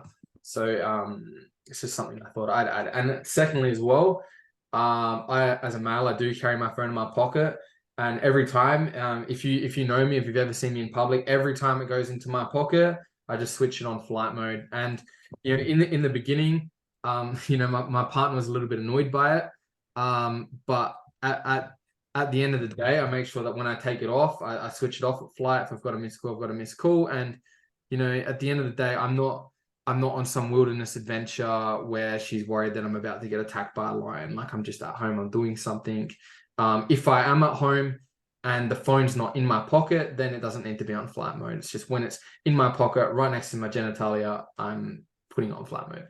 So, yeah, how many people sleep with their phones in their room or put them on their lap in the car?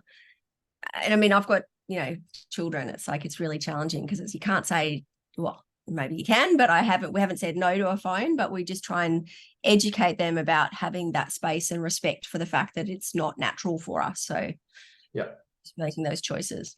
Yeah, beautiful. And with earphones as well, I opt for wired earphones rather than AirPods as well, because when you measure like EMF detectors, when you measure the frequency, the wireless earphones emit a higher frequency. They're terrible. They're absolutely shocking. Just so you know, I did say I use them, but they're terrible. Don't get them if you can possibly avoid them. Yeah. Don't do Bluetooth. But the wired ones, you do actually have to get the that brand, the blocking brand, not the like normal wired ones are not actually better, unfortunately, than the Bluetooth ones. Not even a little bit better? No, apparently not. I don't know. When my building biologist checked it, she's like, no, it's just keep the phone away from you is really her thing. And if you can switch your Wi-Fi off at nighttime, just put it on one of those old garden timers that you buy at Bunnings for like $12. Turn it off at like whatever hour. At our house, it goes off at 11 and then comes on at 5:30. At least we know for that period of time that it's not like punching out all of that through the house. Cool. Well, I think two things here. Something to be aware of is we might find those earphones that are connected and block EMFs, just to put in the document for everyone listening as well. And number two is, on that note, if you have wired headphones and the headphones are in your ears and the phone's in your pocket, then it's probably better to actually have the Bluetooth or the AirPods, because then you're emitting EMFs around your hips and then also in your ears. So, that's getting a bit detailed, but, just be mindful. It's like when I sit with my laptop on my lap now, I'll put a pillow on my lap and then I'll put the laptop on my pillow. So do you know there's like grounding things and stuff that you can get the grounding? Yeah. But there's all those things that you can buy that are shielding materials. You can buy shielding singlets and things like that. There's like lots of stuff available to make it less unhealthy for us. I won't say it's healthy, but less unhealthy. Yeah, for sure. Like, and for another talk, but like in reference to like the cold showers and natural hacks and stuff as well, you can get not necessarily to do with EMFs, but you can get grounding mats as well, and like connecting to the earths and all the amazing benefits you get from connecting to the earths and grounding and stress relief and helping with inflammation. You can actually get mats that are not even that expensive as well, that you can just lay on your bed, connect to an earthing cable and ground while you're sleeping. But otherwise, just get your feet in the grass, especially on wet grass. It's even better. There's a question about a Garmin. So my understanding is that the Bluetooth on them isn't good if you can turn the Bluetooth off. I actually wear an Oura ring because you can turn the Bluetooth off on it.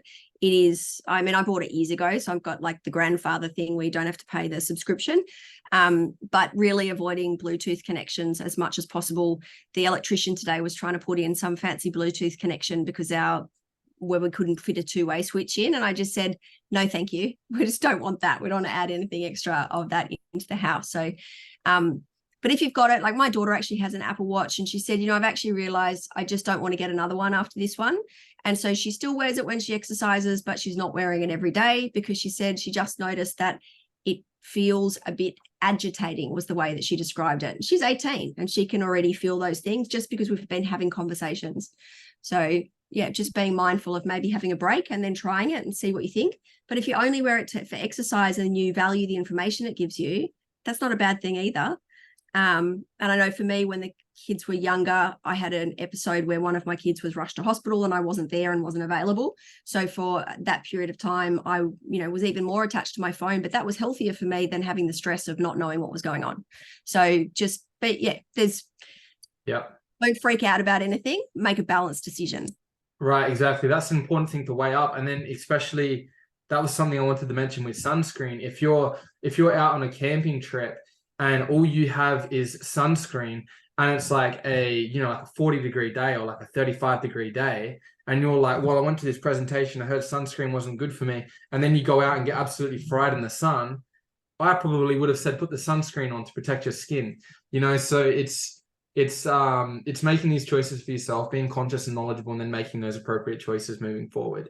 Of course, general exposure in that situation would be nice if you just, you know, covered your skin with some long sleeves and hats. But if you want to be out in the sun with a shirt off and you think sunscreen is bad for you, you know, so is roasting your skin. That's probably worse for you. So just be aware of that. I think that's good clarification. We're definitely not saying go get burnt. Yeah. I think this is a really good quote to sum a lot of this stuff up. You might be thinking, you know, oh, it's so minor, it's so minute. Why do I have to worry about like the tiny bit of fluoride that's in my water or the seed oil that's in this packet of chips? And I just want to highlight that, or Cress and I would just like to highlight that all of these contribute to the lifestyle that you're living, and the lifestyle is a representation of you. So a quote by Albert Einstein: compound interest is the eighth wonder of the world. He who understands it earns it. He who doesn't pays it. And so when you're thinking about like stocks and crypto, we all talk about compound interest. It's the route to financial freedom. Well, if you talk about like longevity freedom, living longer, healthier, more functional, happier, then we're looking at all the things that we put in our body and the lifestyle that we live. And all these little things do add up. They're, you know, what, in other words, the 1%ers. Yeah, absolutely. I actually love the way that Dan puts this about the compound interest. I think it's a really beautiful thing that we understand, even though I'm not a numbers person. But also too, just really reiterating that, you know, have that information in terms particularly of changing things over in your life. It can be really overwhelming if you think, oh my gosh, I've got to chuck out every single thing that I've got in my world and to be able to move forward because everything's killing me. We're not saying that either. You know, it's gradually swapping things out, you know, saving up for things as you can afford them, doing like the, you know, the next best step, and just working your way through it in a calm way, because also stress is really not great for us as well. So just really being calm and making better decisions as you can, and learning along the way, and just knowing that you only know from when you know. Like you can't, you know, all the things that you did, you know, before, you just didn't know. So give yourself a break. And just enjoy feeling healthier and more vital and aging backwards.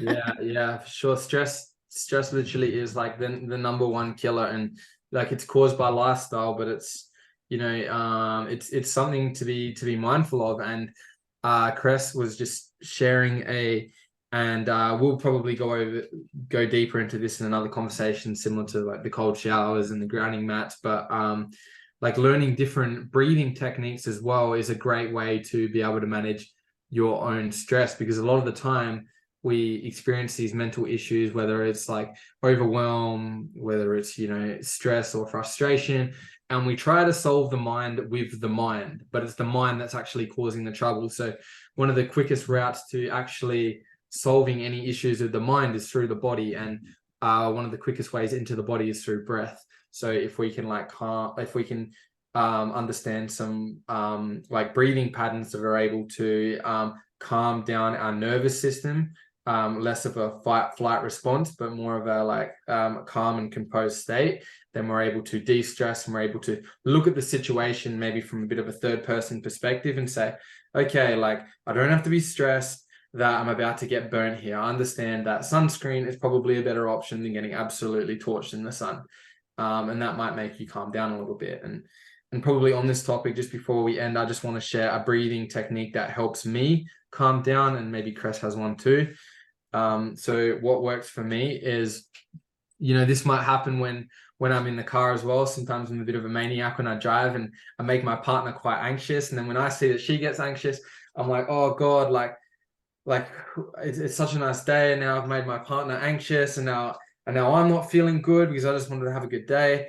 And then we might be in a rush. I'm like, okay, like I got to calm down. And what I do to calm down is I'll use my nose and I'll breathe into my belly. And one way you can do this is as you breathe in, feel your belly expanding. So maybe if everyone would just like to try this with me. So we're using the nose only, And we're going to be breathing in for 4 seconds, holding for 8, and then letting go for 7. And we'll just go through 2 rounds just so you get an understanding of what this actually does for your body. So breathing in through the nose for 4, holding for 8,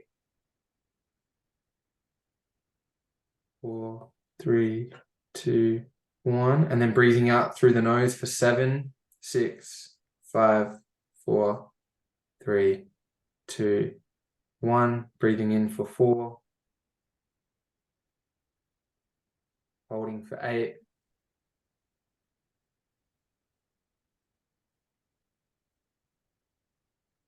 and then out for 7.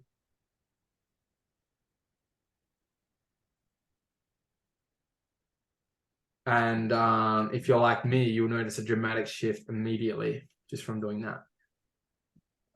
So I was going to say, I think, I completely agree. The breath is so powerful. I know that we were talking the other day about something called the physiological sigh breath, something I learned about a few years ago, but Andrew Huberman has just done a recent podcast on it, which I'll pop in the notes. And so really it is about resetting your nervous system. He describes it as, so he's a neuroscientist who has an amazing podcast who shares fantastic information about living more healthily and a more vibrant life. And he talks about, so this breath is that you take 2 short breaths in through your nose and then a long, slow breath out. I used it a lot with my children when they would lose their shit when they were younger. Also helped me not to lose my shit when they were losing their shit. But it is, they say that if you can do a few rounds of it in the morning, if you can do it for 5 or 10 minutes, that it will really set you up for the most beautiful day. So it's literally just 2 breaths in and then a long, slow breath out through the mouth. So it's just in through the nose and then out through the mouth. I love to use essential oils. You would have noticed that I've been discreetly sniffing them during this. I've got a diffuser running. For me, I live in the city, but I am at heart a country girl. And so it just really connects me back with nature. I'm a strong believer in aromatherapy. It's been around for eons, and plants can be medicine, and so I love using them too because it just instantly brings you back to the present time. It just goes straight into through your nose to your limbic system and resets your brain, so it's pretty powerful stuff as well. Okay, cool. So we're almost done, and I can't believe that like everyone's still here. That's impressive. So thank you, everybody. This has gone a lot longer than we planned. So look, just to end here, quests as opposed to homework tasks or assignments or whatever, the way I first came up with this name is when I was working with my clients, I gave one of my clients like homework, and it had been a couple weeks, and I'm like, man, you haven't done your homework. And he said, dude, I'm getting trauma from high school. I hate the word homework and I can't do it. I just feel like a little kid and I can't do it. And I was like, all right, cool. So we've got to think of another name. And thanks to my love for like medieval times, Lord of the Rings, Skyrim, The Hobbit, it's like quests. Every man, maybe woman too, but definitely men, we love, we have this like deep inner craving for adventure and going on quests. And like some of those The Hobbit, Lord of the Rings. So moral of the story is at the end of the week, I'll give them a few quests to go on. And one of those might be, have a cold shower or get your shopping list organized, whatever that is. And a couple quests that I would like to leave you with. And Cress too, she might have her own input on top of this. But one thing that we both agreed on is that we'd love for you to choose at least one new thing to implement immediately. So it's very easy to rock up to a call like this and to say, oh, that's some useful information. One day I'll change, maybe later, but just choose one thing, whether it's swapping the deodorant or maybe it's slowly acclimatizing yourself to the sun rather than sunscreen. Maybe you go out and buy a new pan. Maybe it's the water filter. Maybe you're more aware of the fruit and veg that you eat, and so you're going to local markets as opposed to Coles and Woolies. Just one new thing to implement. With the shopping, adjust your shopping list accordingly. So whether you have a set day you're going shopping or you're going shopping randomly, adjust that shopping list to make new for the things that you plan to implement. So if part of that shopping is to buy fruit and veg, maybe not only the list is changing, but maybe the places you visit are changing. Rather than going to Coles or Woolies, you're visiting a local butcher to see if that the meat that they're providing is, number one, available for your budget, and number two, if it's better quality meat, when it probably will be if you're comparing it to like a grocery store. What I'd like to add to that as well, with a shopping list, it's very good to have a shopping list to go to the shops with, rather than to just wing it. Much likely to make better choices. Number three is just to be consciously aware of how you're feeling after consuming food. So more of just an intention when you eat food or when you use products. Try and consciously be aware of how your skin's reacting, how you're feeling. Are you feeling bloated, tired? Is it making you feel energized? So there's just some quests I would like to leave you with. And Cress, have you got any input? Well, someone said, so Heather's going to drink less coffee. I'm super curious to hear what people's kind of like, I guess, big takeaway is. Like, what's the one thing they feel that they can do straight away? I think that's it, really. Like, I just would love for you to go away and just think, okay, there's one thing that I'm going to implement as a change right now. And I guess probably if there's anything that you feel like you've heard and you're not sure that it made sense or it didn't sit right, is just to reach out to one of us so that we can, you know, chat it over with you. And I have been taking notes about the things to put in the PDF and put all those resources. So Michael's going to find a new butcher.